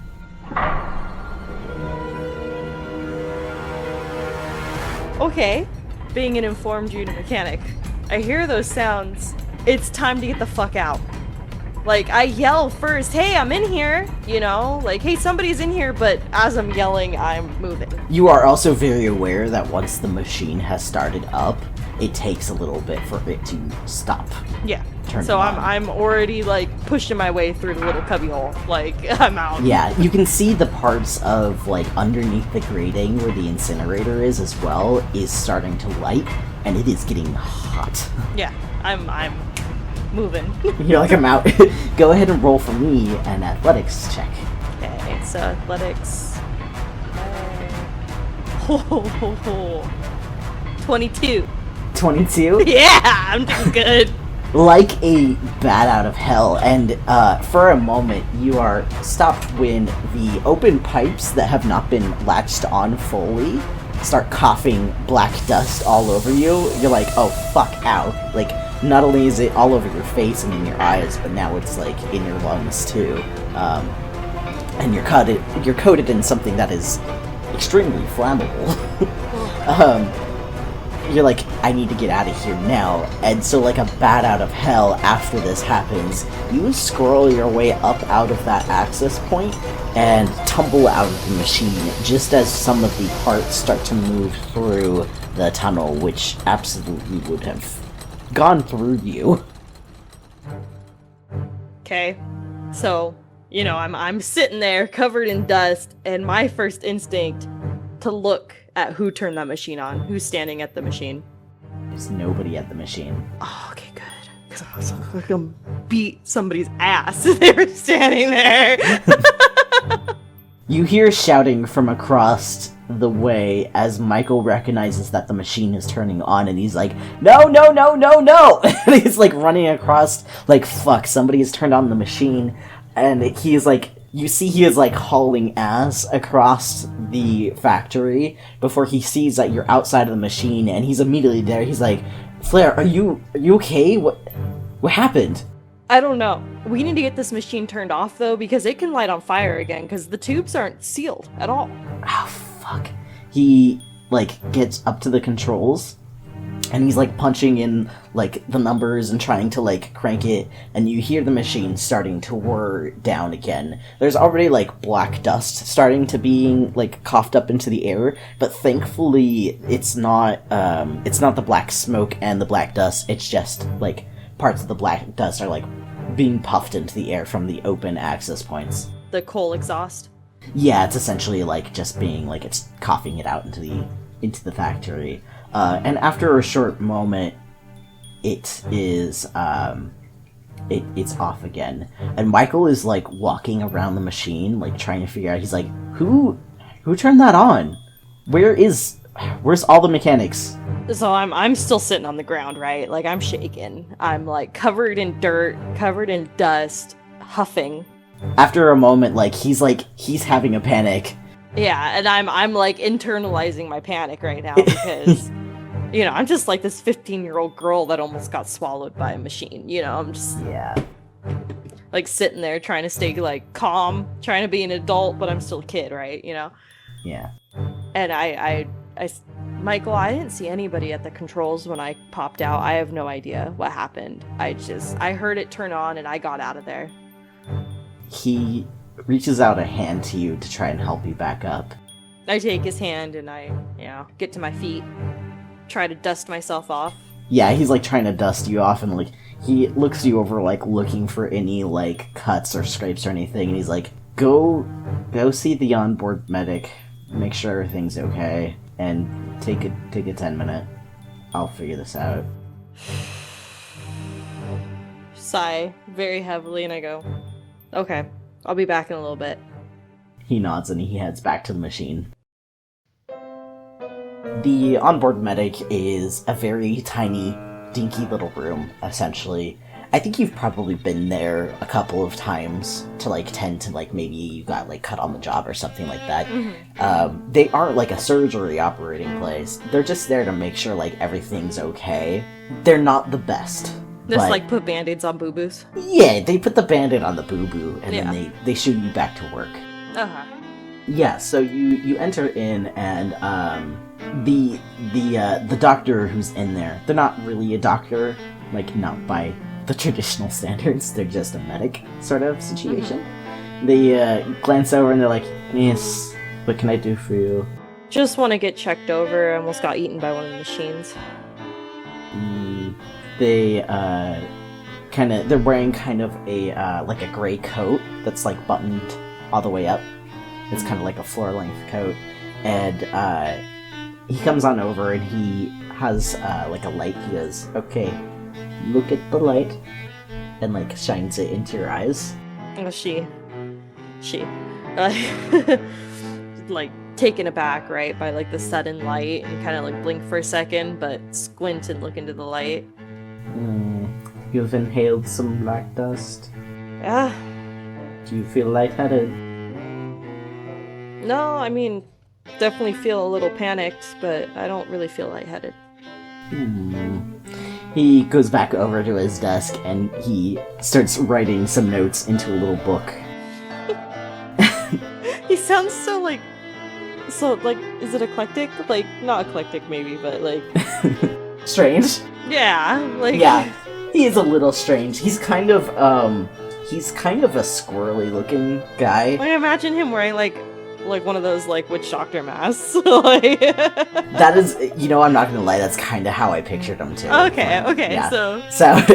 Got it. Yeah, you are definitely on board. I imagine there's some kind of, like, factory mask that they have to wear, just in case. Yeah. But, he scribbles some notes into his book.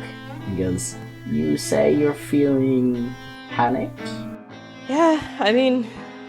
I'm breathing a little better now, but it's definitely had quite a scare.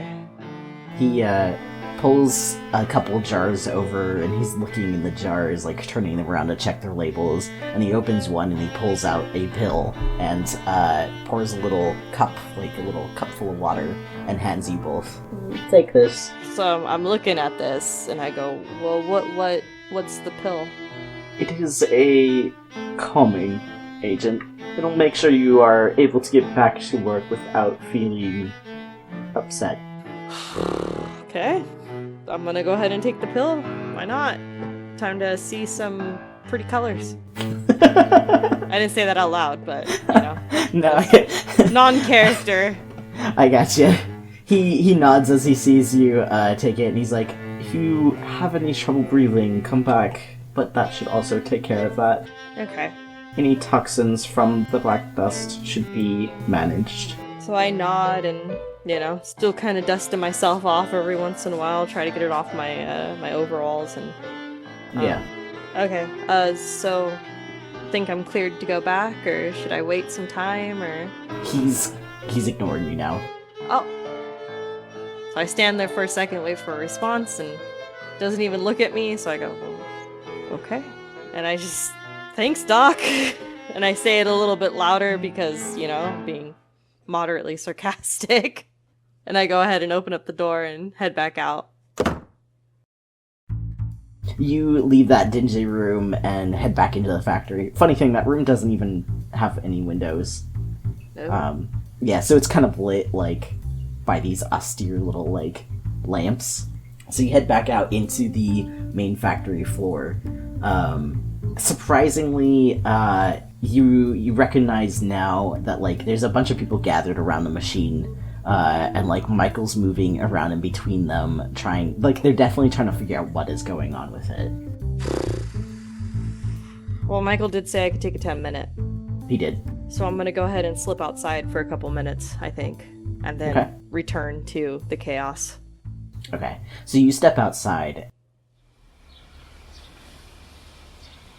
You're greeted, I would say it is, it's before lunch, so it's still pretty early in the day. Surprisingly, the sun is out-ish, so there's kind of like grayish clouds, and there's a very, very light, like, misting rain that's kind of like flowing on the breeze. But it is a little bit sunnier today, and you can kind of see, like, there are these large, like, mud puddles kind of around on the grounds.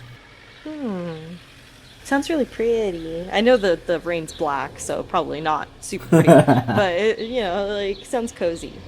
Yeah, it's kind of nice, and I think having the sun out is a little bit refreshing, because it's probably been a while since you've really seen the sun. Mm-hmm. You recognize, actually, the train is in station, and there are people offloading the train right now. Oh, okay. So I'm gonna go ahead and take in the sun, take in the atmosphere, spend my couple minutes kind of people watching at the train and just kind of getting my breathing back in order after the whole ordeal. Your moment of comfort is interrupted when Jack sees you and starts walking towards you. He comes out of the factory and starts walking towards you once he sees you. I should have just went back to Michael. He's a safe spot. Safe place. Safe place. As he nears you, he goes, "I'm supposed to tell you that your dad's looking for you."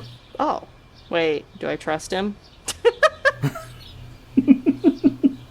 I love that that's the immediate question. Wait, he's supposed to... Oh, shit, did my dad chew him out? Why Jack? Oh, no. All the stuff that's going through Flarre's head right now. Yeah, like, what? Why are you talking to me? Oh, shit, my dad talked to you? Oh, no. My dad's looking for me? Do you know where he's at? I think he's back with Michael. I don't know. Michael just told me to come find you. Because your dad is looking for you, I guess. Okay, well, I mean... He holds his hands up and turns around and walks away. Alright. Good talk. Like, go ahead and, listen to him and walk back into the factory. Okay. Back over to the machine. You walk back over to the machine, and you recognize your dad is actually there. He was, it seems like he was trying to help Michael, but when he sees you, he turns around and walks over to you. He goes, "Hey, sport, how you doing?" It's been an interesting birthday, Dad. Yeah, I heard there was a little bit of a scare going on over here. You okay? Yeah, I'm feeling okay. I went and saw the doctor. You can see he's already, looking you over like a hawk, trying to find any signs of damage. Yeah. I saw the onboard medical and everything, and I'm feeling okay. I got some fresh air and the sun's out. And... Okay. Well, look, I actually just came down here to tell you that you get to go home early today. What? Why? Let's just say I swung a little bit of a deal with Samuel, and he agreed to let you go home early today because it's your birthday. Oh, wow. Thanks, Dad. That's really cool. Yeah. So here, he reaches into his pocket and he pulls out, a handful of currency, and he starts counting it out, and he hands some to you. Oh. So, some of this is for dinner. I want you to grab some dinner when it's time for it. We're gonna eat out tonight. Are you sure, Dad? Yes, I'm absolutely sure. And the extra is so you can go buy yourself a birthday present. Thanks, Dad. And I go ahead and just, give him, a big ol' hug. Oof. And he ruffles your hair as he hugs you back. And also, I got a little bit of a present, and it's by the kitchen, by the fridge, okay? Okay. Wait, are you sure? Because you just gave me, He leans down and he whispers, "It's a cake. I got you a cake." Oh, what kind of cake? Wait, actually, no, don't tell me. Okay. Listen, we can split it tonight after dinner. Okay. Do you know what time you're getting home? What time should I order the food for? Well, it might be a little bit later than usual. Probably 8-ish? Is that okay with you? Yeah. If my half of the cake is gone before dinner, though, don't blame me. Oh, well, you know what? I can't blame you for that. He chuckles. Alright, kiddo. There should be enough there for you to also maybe grab some lunch for yourself, too. Okay. Thanks, Dad. I guess I'll see you when you get home, okay? Yeah, I'll see you. He gives you a kiss on top of the head. Oh. Be safe, okay? You too, Dad. Thank you so much. Absolutely. He heads back over to the machine to talk to Michael about it. I go ahead and I exit the factory, and at this point, would you say that little truck thing's setting up, or no? Is it too early still? Truck thing? Oh, yeah, no, it's probably, I imagine they just arrived. Oh, okay. The slop truck? Yeah. Tasty slop. Yeah, I'm just... Yeah, I want to get lunch at the slop truck. Okay. If it's open.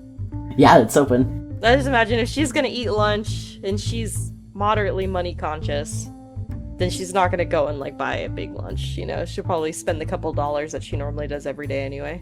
Okay, that's fair. So you go over to the slop truck, and it essentially comes out of one bin, and, you are able to pick a couple of toppings that you can put on top of it. And so, it's hot, it's thick, it fills the spot, and they put, maybe, chopped meat on top. Yeah, it's like a stick-to-your-bones kind of, lunch. If you haven't noticed, Flarre really likes, the meat. Sausage, ham, bacon, I don't blame her, if I'm being down. Honest.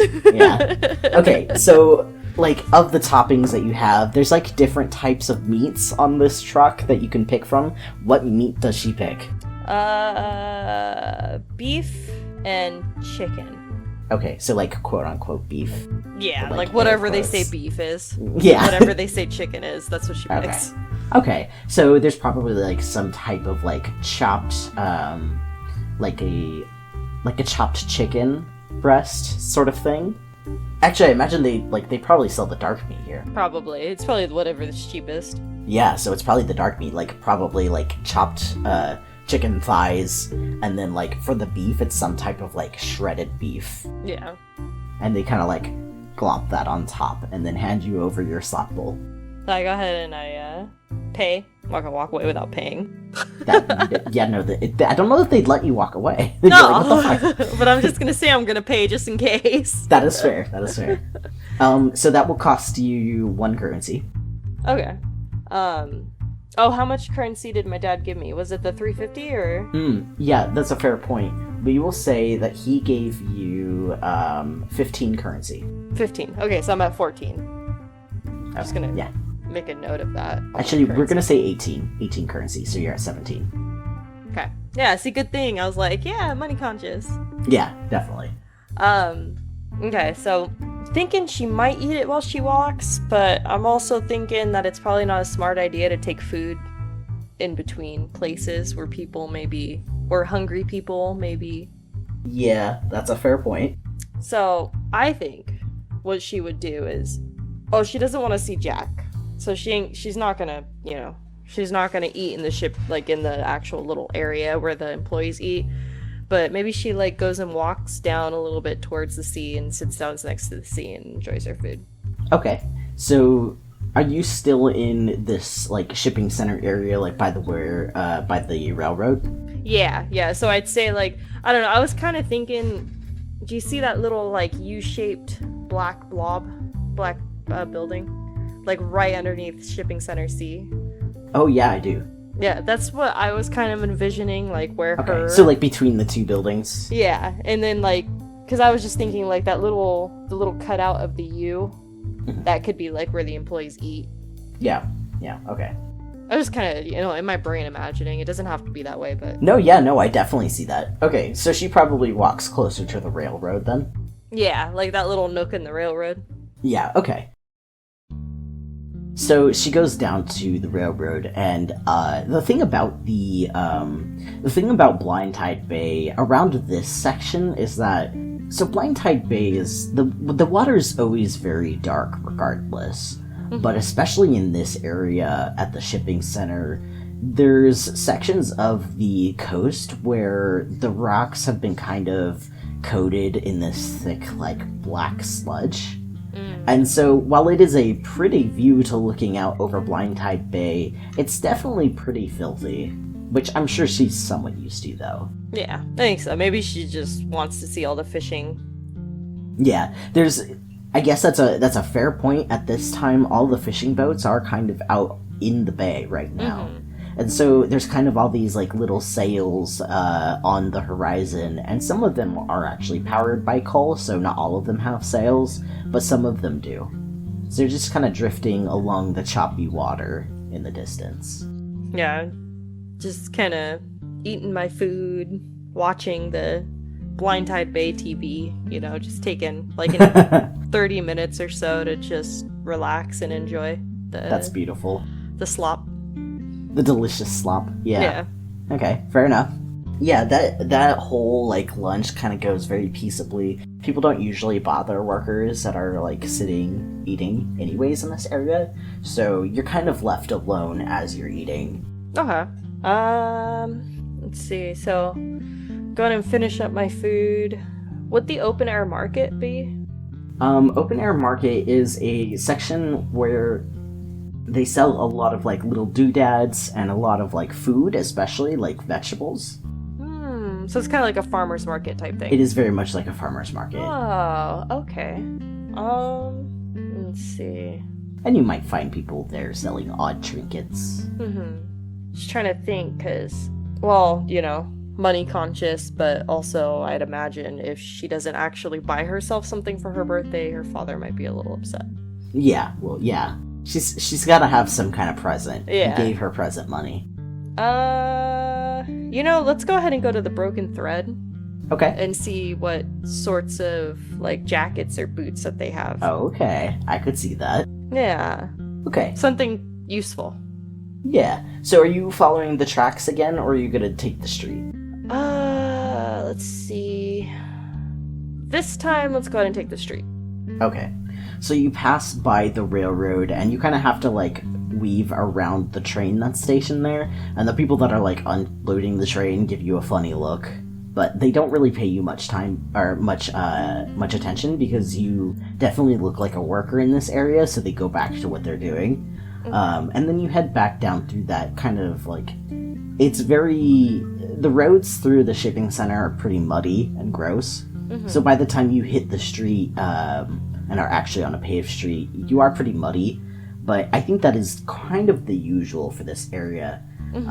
You start heading down the street, and once again, you pass the diligent worker with the park. I roll my eyes at it on my way by.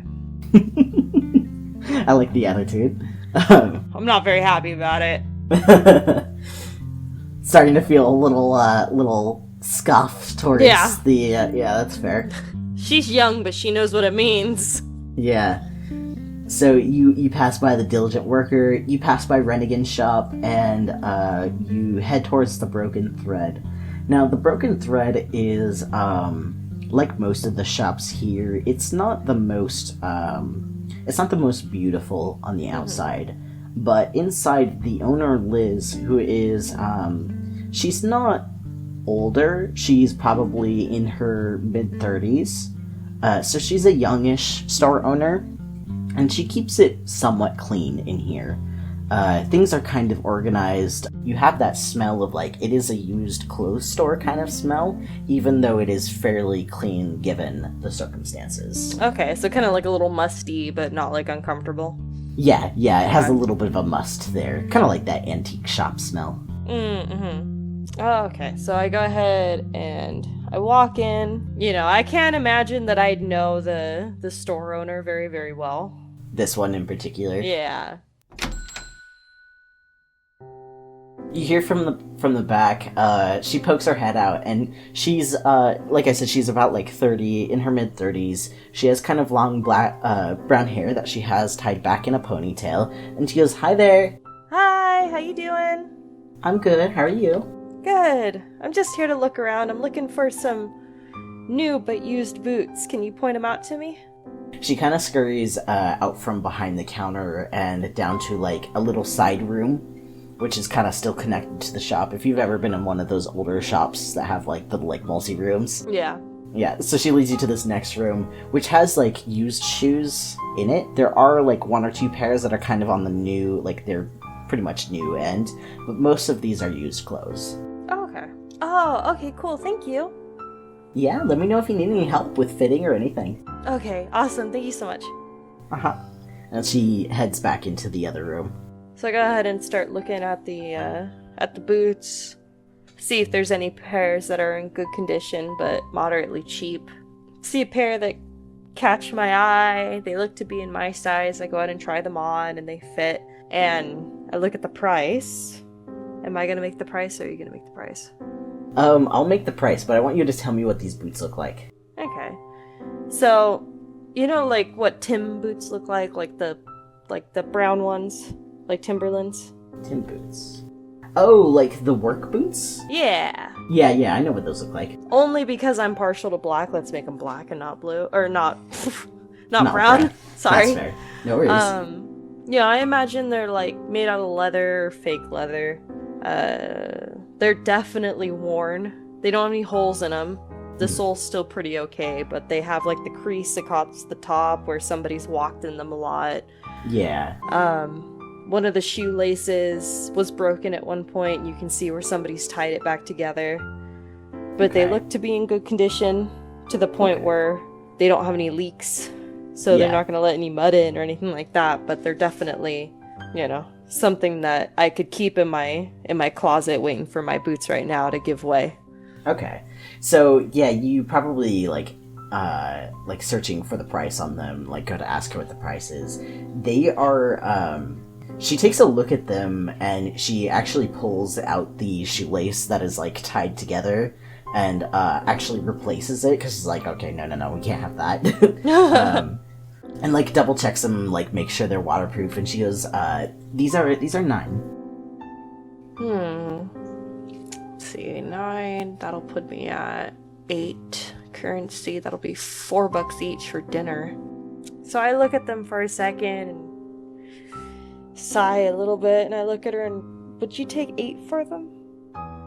She looks at them and then looks at you, and she goes, roll a persuasion for me. Oh no. That's a 4, my dude. Oh. She goes, That's a no, right? You don't have to feel bad for me, Cole. It's okay. It's not that I feel bad for you, it's that she feels bad for her. So she's like, I can do 8. Oh, really? Yeah. Oh, okay. Yeah, I'll go ahead and take them for 8. That'd be fantastic. She nods. Do you want me to wrap them up for you? Yes, please. She nods and she starts kind of the wrapping is not expensive wrapping. It's kind of newspaper that she's wrapping around it to make sure that it's kind of protected from the rain on the way home. Mm-hmm. Before putting it into a paper bag and kind of folding over the paper bag and handing it to you. She's like, do you need anything else? No, I think that's it. Just some, something to keep the rain out, right? Yeah. Yeah, thank you so much. I really appreciate it.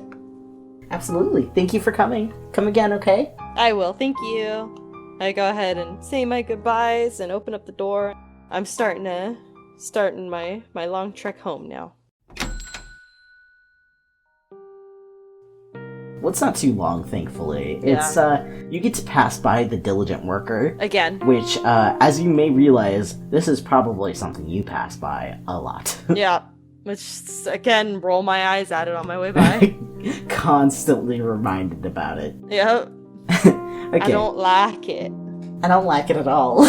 The streets are very quiet right now because most everybody is pretty much at work still at this hour. So it's probably only like 12 to 1 p.m. right now. Okay, so let's go ahead, head home, drop off the shoes. Okay. And, trying to think what she, because that's a long time, right? To just be sitting at home doing nothing, yeah. In fact, I can picture her, she, like, does the walk back home, does the walk up the stairs into the apartment, drops off her shoes, and she probably sits down for a little bit and is like, what do I do? Yeah, probably. Yeah, I don't know, actually, because, like, she could go down and look at the car for a little bit, like, start kind of working on it a little bit. Yeah, why not? Yeah. Okay. Figured her dad wouldn't be too mad about it. No, I mean, he got it for both of you. You're more than welcome to, like, go play with it. Yeah. So you head back down to the garage where the car is, and you guys probably cover it back up when you're not, like, working on it actively. So you uncover it, and there it is in all its glory, just kind of chilling there. You guys probably, because this is kind of a several time gap from the last time, you guys have probably affixed the hood ornament already. I give it a little smile as I look at it. And he's probably also since given you a list of, like, the pieces that are broken that he can find on it. So I would say there's probably quite a few pieces on there. Like, the alternator is, of course, busted. Yeah. There's several, like, both of the door locks are broken. There is some issues with, like, the gas tank. It's not, like, which is, that's gonna be one to resolve. Yeah. There are, heck, it's avoiding my mind right now, but it is the, it's not the manifold. The radiator. There are some holes in the radiator that will have to be patched. Yeah, that's a big one. That one's definitely causing some issues. But yeah, there's some loose wiring going on as well altogether. You're starting to realize exactly why he was able to get it for so cheap. Yeah, that is a big project. Yeah, it's a big project. Getting this thing running would take definitely some time. Yeah. Well, she looks at it, kind of goes over the list that her dad made, or my dad made, or sorry, I'm going third and first person. It's okay. Maybe she looks at some different things on there to see if there's anything that he missed. Go ahead and do a knowledge mechanics roll for me. Okay. It's a pretty good roll. Knowledge 2. Machinery is cars, right? Like, are we gonna say it's... Yes. Okay. I got 17 plus 2, 19. 19. Yeah, so I think that with that roll, you are actually able to find one more thing that is actually broken on it. The transmission is out on it. Oh, great. That's an expensive part, Cole. That is an expensive part, I'm sorry. Might as well just buy a whole new car. Listen, you're like, seriously? Yeah, even, like, even by today's standards, if you have, like, a $1,500 Honda, you might as well just buy a whole new car. Like, it can be, like, in this case, it's probably not, like, that the transmission itself is busted so much as that, like, there are parts to the transmission that are not working out so good. Okay, so it's like, repairable. Yeah, it is repairable. It's not like, the whole thing is trashed. It's not like it's broken, like, from the inside out. It's... Yes, exactly. Okay, that's... Okay. Yeah. Less It's still alarming. worth, like, finding a way to manage it. It's just that it's got some issues going on with that. Yeah. Well, that's actually... It's good that I found it, because we could have finished the whole car and then realized that, now we need a new transmission. Yeah. Yeah. Okay. So, take note of that. Definitely a little upset about it, but... Yeah, that one's pretty big. Yeah. You also find that, like, there's a belt, like, some, like, the serpentine belt needs to be replaced. That one's pretty easy. That's not too bad. Yeah, it's not a huge job. That one's like, you just get a belt and you can wind it back through. Okay. So I found a couple things on the car that need more attention. I don't know if maybe, like, her and her dad might have a belt on hand or something, but... It's worth checking. Yeah. Go ahead and check his toolbox. Alright, I'll go ahead and check his toolbox. So... Hold my hand, Cole, please. I imagine you probably know where his key to that is, because he's not just going to leave it open in the garage. So you run up and you grab the key real quick and you open it. You do manage to find a serpentine belt. It's in a relatively decent condition. It would probably suit to work. Okay, so I, like, visually inspect it real quick. Doesn't seem to have any, like, major rubber brakes in it, blah blah blah. So I'm gonna go ahead and start getting to work changing that on the car. Okay, go ahead and roll a repair machinery for me. Okay, don't break the car more. Also, by the way, during your search, you probably saw that there were a couple of locks in there, which he must have grabbed because he knew that the locks were broken, and that's pretty important. So those are there too if you want to work on that after. Give me more things to pass time. It's kind of important. Plus, a little bit of time has passed since you guys got this car, so... Yeah.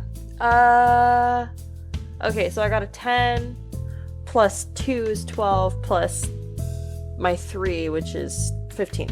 Oh, yeah. Okay, so you get in there and you start working on the belt. I believe, if I remember correctly, you have to kind of loosen some of the parts that hold the belt into place. But once you do that... have to... it's normal on newer cars. Because on the older cars, I think it was a chain. But we'll just, this works. Yeah, this is fine. It's weird to think of it being like a chain, right? Yeah. Yeah, and also, too, like, I'm not super versed in older vehicles, so let's just say serpentine belt. And... Yeah, that's kind of... I know a little bit about newer cars, so that's what I'm working on. Yeah. So, I go in there, I go ahead and take the bolt off the top head of the serpentine belt. There's probably a technical name for it, and this ever does come out as a podcast, I'm sure some dude somewhere's yelling at me right now. Probably. But belt has 2 rolls that go wee, right? So yeah, I take off the the first one. So you take off the wee rolls. Yeah, I take off the wee rolls, and then I go ahead and take the belt off too, and I go ahead and position the new belt on. And I put that shit back on because I got a high roll, so I'm assuming everything goes okay. No, yeah, it definitely, you're able to kind of put it all together. And you're fairly certain this is a nice, that was a pretty simple change. It wasn't too bad, and it looks good. Okay, and then since I noticed the locks... It probably took a little bit of time, though. Yeah, probably 45 minutes. Yeah. But the locks, that's gonna take. Oh, yeah. Yeah, that takes disassembling the entire door.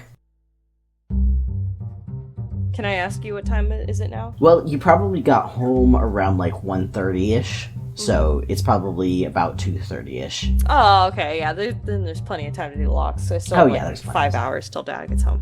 So, yeah, I'll go ahead and do the locks too. Why not? Okay, you go ahead and roll me a repair for door number 1. We're gonna say we start with the driver door.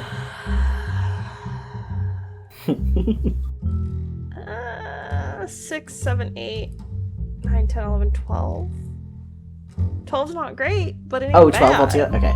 Yeah, okay, so I think that would be enough for you to start the process of, undoing the door panel, pulling apart, the little levers, disconnecting the levers from, the latch, and popping all that assembly out, and then breaking that open so that you get to the key cylinder and stuff like that, and then replacing that key cylinder.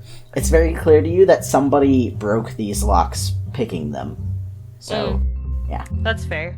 Yeah. So... I wouldn't imagine being so surprised. No, probably not. Yeah. You're yeah, that sounds about right. Yeah. And so you undergo the next part of this process, which takes much, much longer, which is rekeying the cylinder to get it all set up for the key. I imagine that you probably also grabbed the key from your dad, because he's not going to take that key with him to work. There's no reason to. Well, it's probably in the lock inside of the... Yeah. So essentially, you are able to rekey the new cylinder to match that key. and then you start getting it back together, reassembling it back into the door, reconnecting the door latch to that handle, and then putting the door panel back on, and that took much, much longer. Oh, yeah. That took probably 3 hours. Yeah. So it's about like 5:30, almost 6-ish now. You've got the driver's side door done. That's not too bad. Yeah. Yeah. All by myself. So let's see. So, definitely not enough time to finish the next lock, and don't want to leave the car, like, halfway done, right? I mean, it's kind of enough time. Think so? Only if I roll more than a 10, though, right? Like... It's gonna take a little while either way. So if it's like 5:30 to 6 and it took about 3 hours, you'd probably finish about 9. Yeah. But I guess it depends on, like, you also have to go get dinner and stuff like that. Yeah. Let's see. Well, he did say that they're eating out dinner, you know, they're eating food from out. Words are hard. They're eating fast food, technically, tonight. Yeah, right? he Like, gave that's you the money whole- to go get fast food, essentially. Okay. Let's see. He did say, like, 8 o'clock. It's, like, 6:30-ish now, right? Or was it 5:30? 5:30? It's 5:30 to 6. Okay. You know, she had soot put on her today. Like, a little grimy, a little dirty. Like, it's her birthday. Maybe she finishes it there and she goes back upstairs and, like, actually does some self-care, me time. Yeah, that is entirely fair. Like, takes a bath or shower or whatever that situation is. I'm not sure. It's definitely gonna be a bath, and it's a situation where, like, the running water isn't the best. It's probably lukewarm at most. Okay. But it is better than nothing. Yeah. There's also bathhouses. Yeah? Those are money, though, right? Yeah. Yeah. And maybe she, like, you know, since she has time, like, she goes and does, like, 3/4 of the water with the lukewarm stuff, and then, like, actually, like, boils some pots on the stove. Okay. And, like, just pours it in there for, like, a little extra warm. Okay. That is fair. Yeah. So she spent some extra time boiling, like, several pots of water over Yeah. the stove. Takes her, like, a good 30 minutes or so to set up Yeah, her it's bath. gonna take a little bit of extra, but you know. And then hops on into the bath and gets all nice and clean. Mm-hmm. Takes, like, a little scrubby, puts a little thing behind her neck, and just enjoys the warmth, you know? Yeah, that's fair. So if you went up there about, like, 6-ish, I would say, like, 7:30-ish Yeah, is, it's like, probably when you're about done. time to start, like, dressing and getting dinner. Yeah, that is fair. Yeah. So, Okay. so gets out of the bath, you know, dries herself off, goes and gets changed, puts on her new boots, because why not? She bought them. Show them to her dad when they have dinner, you know? Absolutely. And then let's see. What would be a decent place to get dinner in the area? So I will say, if you want to make a place, there are a substantial number of, like, spots that we could put a place. So if you wanted to, like, say, would this place exist here? Feel free to, like, bring that up. Okay. Yeah, 'cause I only have $9, so... Yeah. There are some places, though, like, even, like, I mean, you know, In-N-Out, like, I can get 2 burgers for, like, $5, so... Yeah. It's not too pricey. Yeah, it's not bad. Yeah. Let's see. Well, there's the soup kitchen, but, like... Yeah. But that's you a know. soup kitchen, you know. Yeah. It's like if you want more slap bowls, you could go Yeah. there. I don't think that's exactly what her dad had in mind. No, probably not. The bar probably serves food, but I don't know if it's necessarily smart. 3 Corners or The Glass Barnacle? Yeah, it's not really a place for a young kid. Yeah. There could be, like, a restaurant right across from the bar, which kind of makes sense. That People is get true. drunk, and then they get hungry. Yeah, on Three Fingers Quay. Yeah. Do you think that would be plausible? Like, it Yeah. doesn't have to be, like, a fancy restaurant, but, like... What kind of food do you think they would serve? Can this be fish and chips? Yeah. Really? Yeah. Can they serve, like, fish and chips? Yes! Yes! Absolutely. Excited, okay. I picture it almost like they serve it to you. If you eat there, they serve it to you in, like, a little boat. Yeah, that'd be so Because it's like, cute. here's your fish and chips. Yeah! I love it. Or, like, little, like, beat up, like, it's totally beat up, you know, under, like, but, like, little boat-themed, like yeah. places to sit down, like, little, what are they called? Booths? But Yeah. it's like a little boat. It's like a little ship. Yeah! I love it. Absolutely. Look Okay. at the contribution. Hell yeah, I love it. Okay, so you are gonna go to Fish and Chips. Yes. And get some, like, fried fish and fried potatoes. Yes. Excellent. Okay. So you duck around out of the apartment, and by this point the rain is definitely picking up quite a bit. And you head down the road around the corner and to the Fish and Chips. There are a lot of people, like, kind of mingling around the glass barnacle who give you quite a bit of side-eye. Yeah. It's definitely that kind of place where, like, everybody that's outside of it are constantly like, who are you? Yeah. What are you doing? But nobody calls out to you this time, and you enter inside. It is grungy. It has a little bit of, like, a theme park element to it with, like, the, like, boat counters. Yep. Yeah. But, there's a very, like, very bored looking, young man at the, front counter. Okay. Hello, welcome to Fish and Chips. What can I do for you? Let's see. So I'm going to get 2 pieces of cod and 2 bundles of chips, please. Or I guess fries, maybe. Do you want great white or megalodon size? Great white, please. Alright. Fucking megalodon size. I love it. He tallies you up and he goes, alright, that's gonna be 7. Okay. So I go ahead and take $7 out of my wallet, or out of my pocket, probably don't even have a wallet, and I hand it over to him. So I had 9, now I have 2. Yeah, he accepts that from you and puts it into the till, and then slides the little receipt thing, the little information of what you ordered over the counter to the back, where a giant greasy paw, like, grabs it and slides it away. And he's like, it'll be 10 minutes, you can wait over there. Okay. You sit there and you wait, and the 10 minutes pass. The wait, stomach rumbling wait. Yeah, just like, oh, I'm so hungry. And it smells all greasy and fried in there, and I'm just like, oh.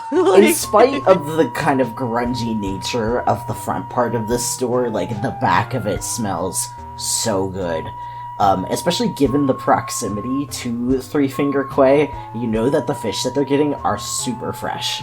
So it's like one of those situations where, like, okay, shitty as, like, the building is, you know the food is good here. Mm-hmm. After 10 minutes, the big greasy paw pushes back over the 2 giant cartons, essentially, that are packed with fish and fried fish and chips, and the dude in the front kind of packages them into a bag and slides them over to you. Oh, thank you. Uh-huh.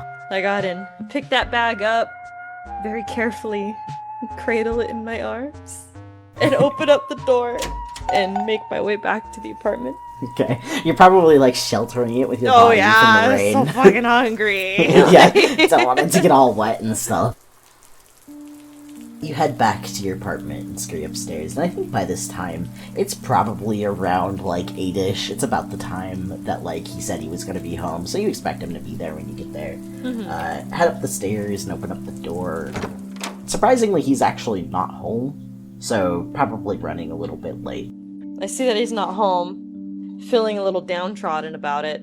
However, I did warn him that I would eat the cake if he wasn't home. You did warn him. I did say that. So, I'm gonna go ahead and go inside, purposely leave my boots, my new ones, in the entryway so he'll see them when he comes in. So he knows that new boots, right? Like, hey, look, I bought something with the money you gave me.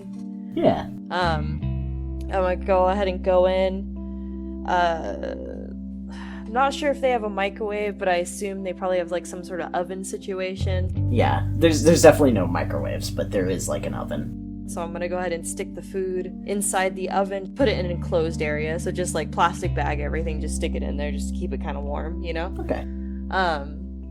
And then, feeling very peckish, I'm gonna go ahead and cut myself a piece of that cake. Yeah.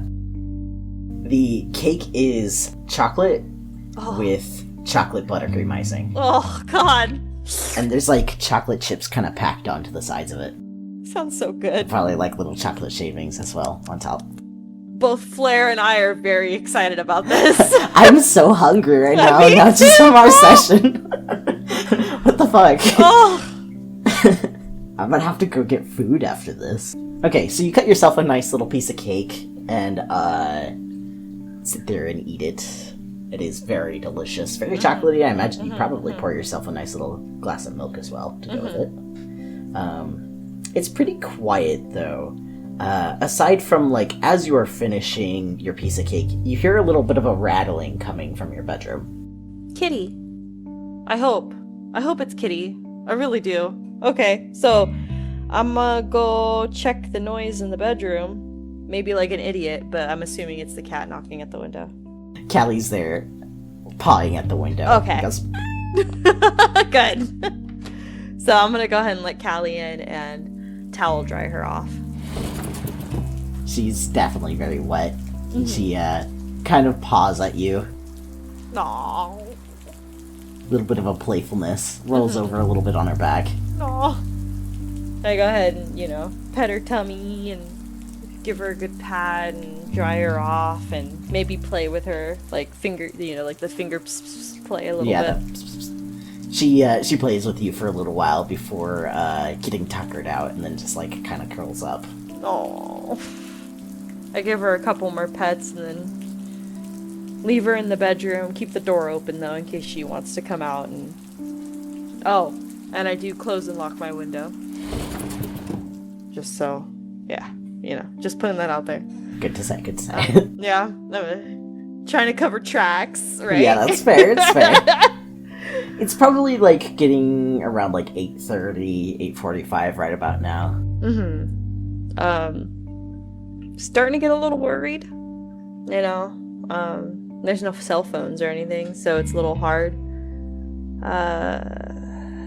Is there any windows that would be facing that direction? Probably not, right? Probably not, because I think you're like somewhere in the middle of that, like one of the street edges. Okay, so if I'm on the second story, I think it would be fair if I like opened up my door, put my boots on, opened up my door, and kind of like walked out towards the shipping center, but on the second story and kind of like visually look that direction. Yeah, look over at the shipping center. Yeah, and see if I see anything or just anybody walk in this direction. There is nobody really walking around this time. It's pretty late, so I think you kind of missed the time where everybody would be walking home. Normally people get off shift around like 6-ish from the factory, but he did tell you he was going to be pretty late. But you don't see any figures walking to or from like the shipping center. Shit. Okay. Well, I mean, by now, feeling pretty panicked, right? Like, it would be pretty dangerous for me to go over there. Especially during this time of night. Do I feel like putting my character's life in danger? A little bit. Yeah? Fuck it. Okay, so, I'm worried. I'm starting to get a little panicked. It's 8:30, coming up 9 or, so. Go ahead and, go get my coat on, got my boots on, lock the door behind me, leave Callie inside because she's still tired and start walking over there. Okay.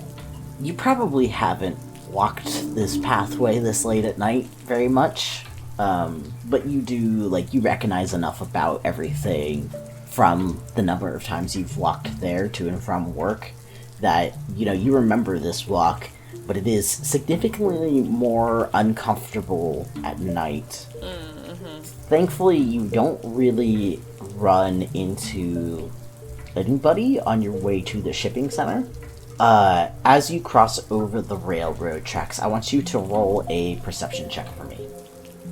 Okay, perception. Yeah, perception doesn't have plus anything, so 3. Okay. You can see that, like, the shipping center itself, your building is actually still busy. And there's still people moving in and out of it, which is pretty normal. It's a little bit late, but, I mean, there are people that work night shift here as well. Okay. So I'm starting to feel a little bit better, right? I see people moving around. I see that it's still, like, active. Would there be people, like, outside taking a smoke break, you know? Like, is there anybody feasibly that I could approach without, like, going inside the building and stuff like that? It's definitely not a mandated break point right now. I see. I do work there, so, I mean, it's not like I'm a stranger just walking on in.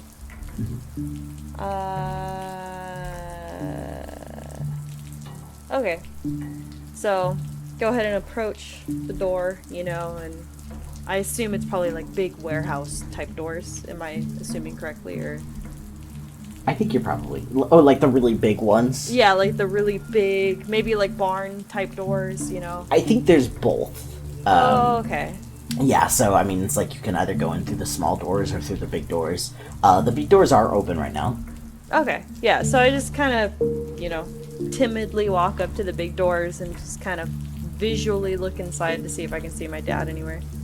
Yeah, so it's about this point, as you are immersing yourself into this environment, that you recognize that there is something out of the ordinary with it. There's almost like a higher energy going on in this environment. And there's people, like, almost half running back and forth. Oh. Uh-oh. Okay. So I noticed that and, you know, curious, right? I feel like that's fair. So I see somebody running past me and I just kind of, you know, like, hey, what's going on, you know? They definitely ignore you and keep moving.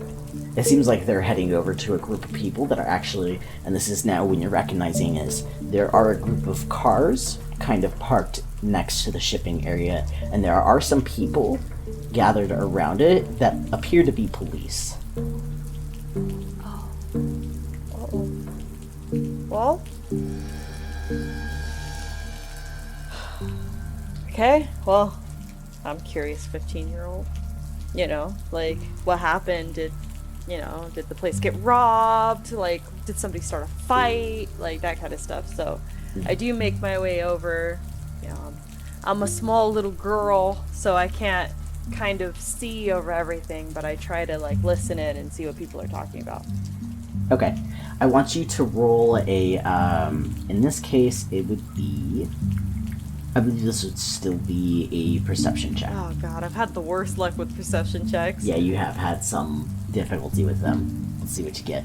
I got 13. Okay, not too bad. I think that the things that you would recognize in this area as you are sitting here listening, you're standing in this part at the doors, right? Yeah, kind of like standing next to the crowd, because I can't, you know, I can't necessarily like look over anybody's shoulder, right? Yeah. Okay. So, are you standing next to the crowd with the policemen, or are you standing next to, like, the... Because there's, like, the police are the only really people where there's some people hanging around talking to the police, and then there's people further inside the factory, like, different groups that are gathered around some of the areas, and then there's kind of people running back and forth between them. Which group do you want to hover around? Probably the police. Okay. So you kind of, like, awkwardly, like, shuffle over to where... Like, loiter? Yeah, loiter around where the police are, and Some of what you are hearing is that they're talking about, how did this happen? And they're like, the police are like, well, we're still not fully sure. It's possible that somebody, turned them on, or it's possible that, and then fled, but we don't have any people that are suspects for that right at this moment. We're still on the lookout for them. And they're like, okay, well, what are we going to tell the employees? Should we tell the employees to disperse? And they're like, at this time, it might be best to have, to start sending everybody home, so that we can deal with the situation and bring in the morticians.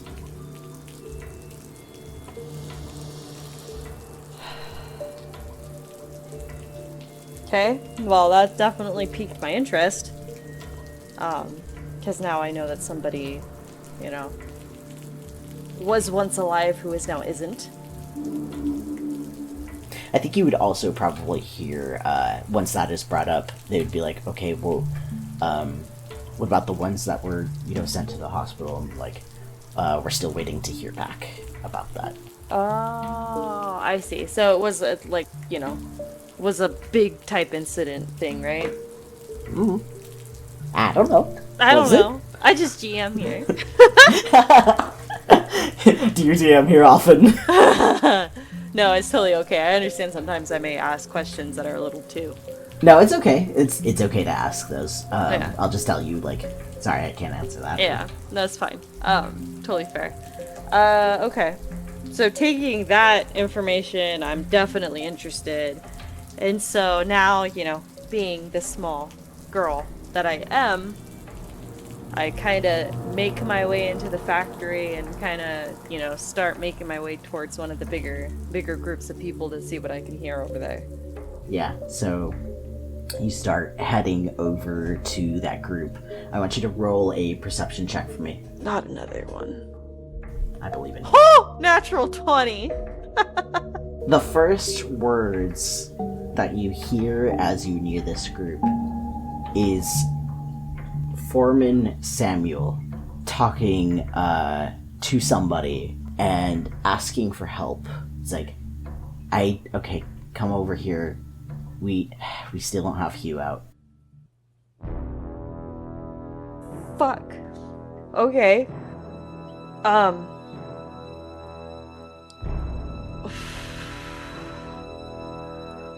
Well, that definitely catches my attention, and I'm gonna make myself known to Samuel at that point.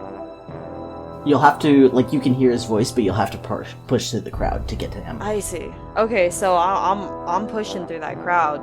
I heard my dad's name, I'm gonna first go ahead and yell out, "Wait, Samuel, what do you mean?" and try to get my way through the crowd if I can. As you say that, the crowd notices you, and there's definitely faces of people that you have worked with that turn towards you and kind of step aside and sort of out of your way, and you recognize Samuel, who's knelt by one of the machines with Michael there. And when Michael hears your voice, he looks up and stands up quickly and kind of holds his arms out to you, no, don't, and tries to physically block your way. He goes, Flarre, listen, you don't want to be over here right now. Wait, what do you mean? What about my dad? I heard my dad's name. What's happening? Listen, there's been a little bit of an accident. Right now he was stuck in one of the machines, but listen, you probably shouldn't be over here. I don't think so. And he, grabs you by the shoulders and tries to start, gently pushing you away. I want you to roll another perception check for me. What the fuck? Okay. 15.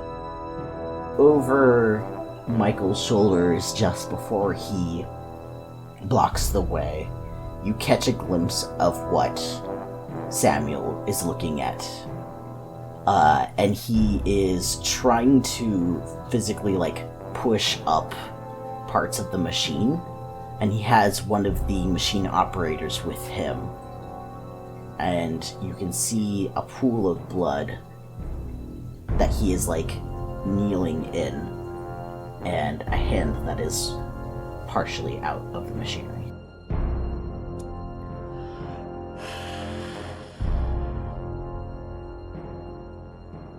No.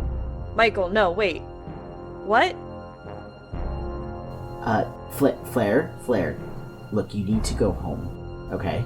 No, where's my dad? Listen, I can keep you informed, but you should not be here right now.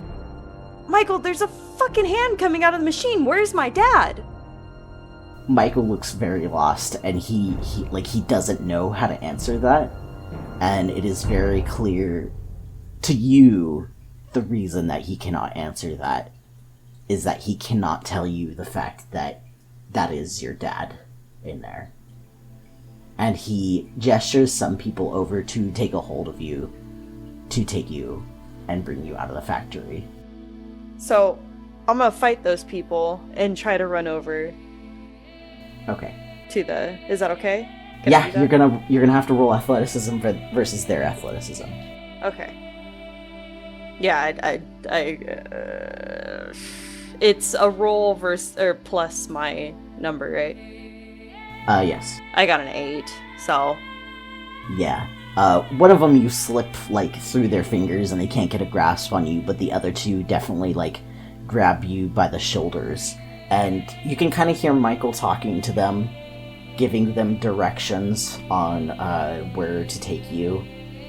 And you are brought out of the factory and outside to sit down out there.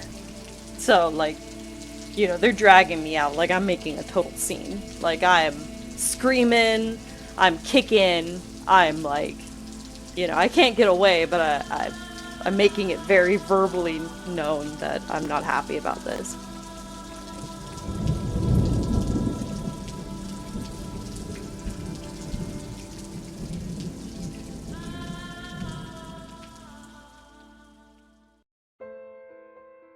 Today, the shipping district mourns the loss of long-term employee Hughes Williams, father of a young daughter and beloved member of the Sliver Co. family.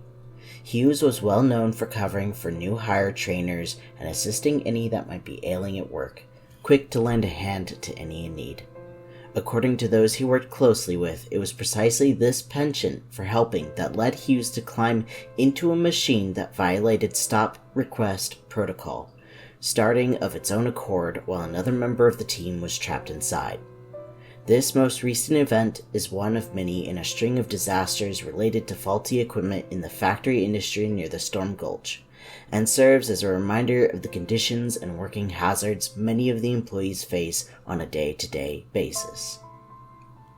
While an inquiry has been opened into Sliver Co., the founding company behind a number of the warehouses involved in these violations, the case is projected to be closed by next Monday, just a week after the initial incident. The Daily reached out to Sliver Co. for comment, but was declined.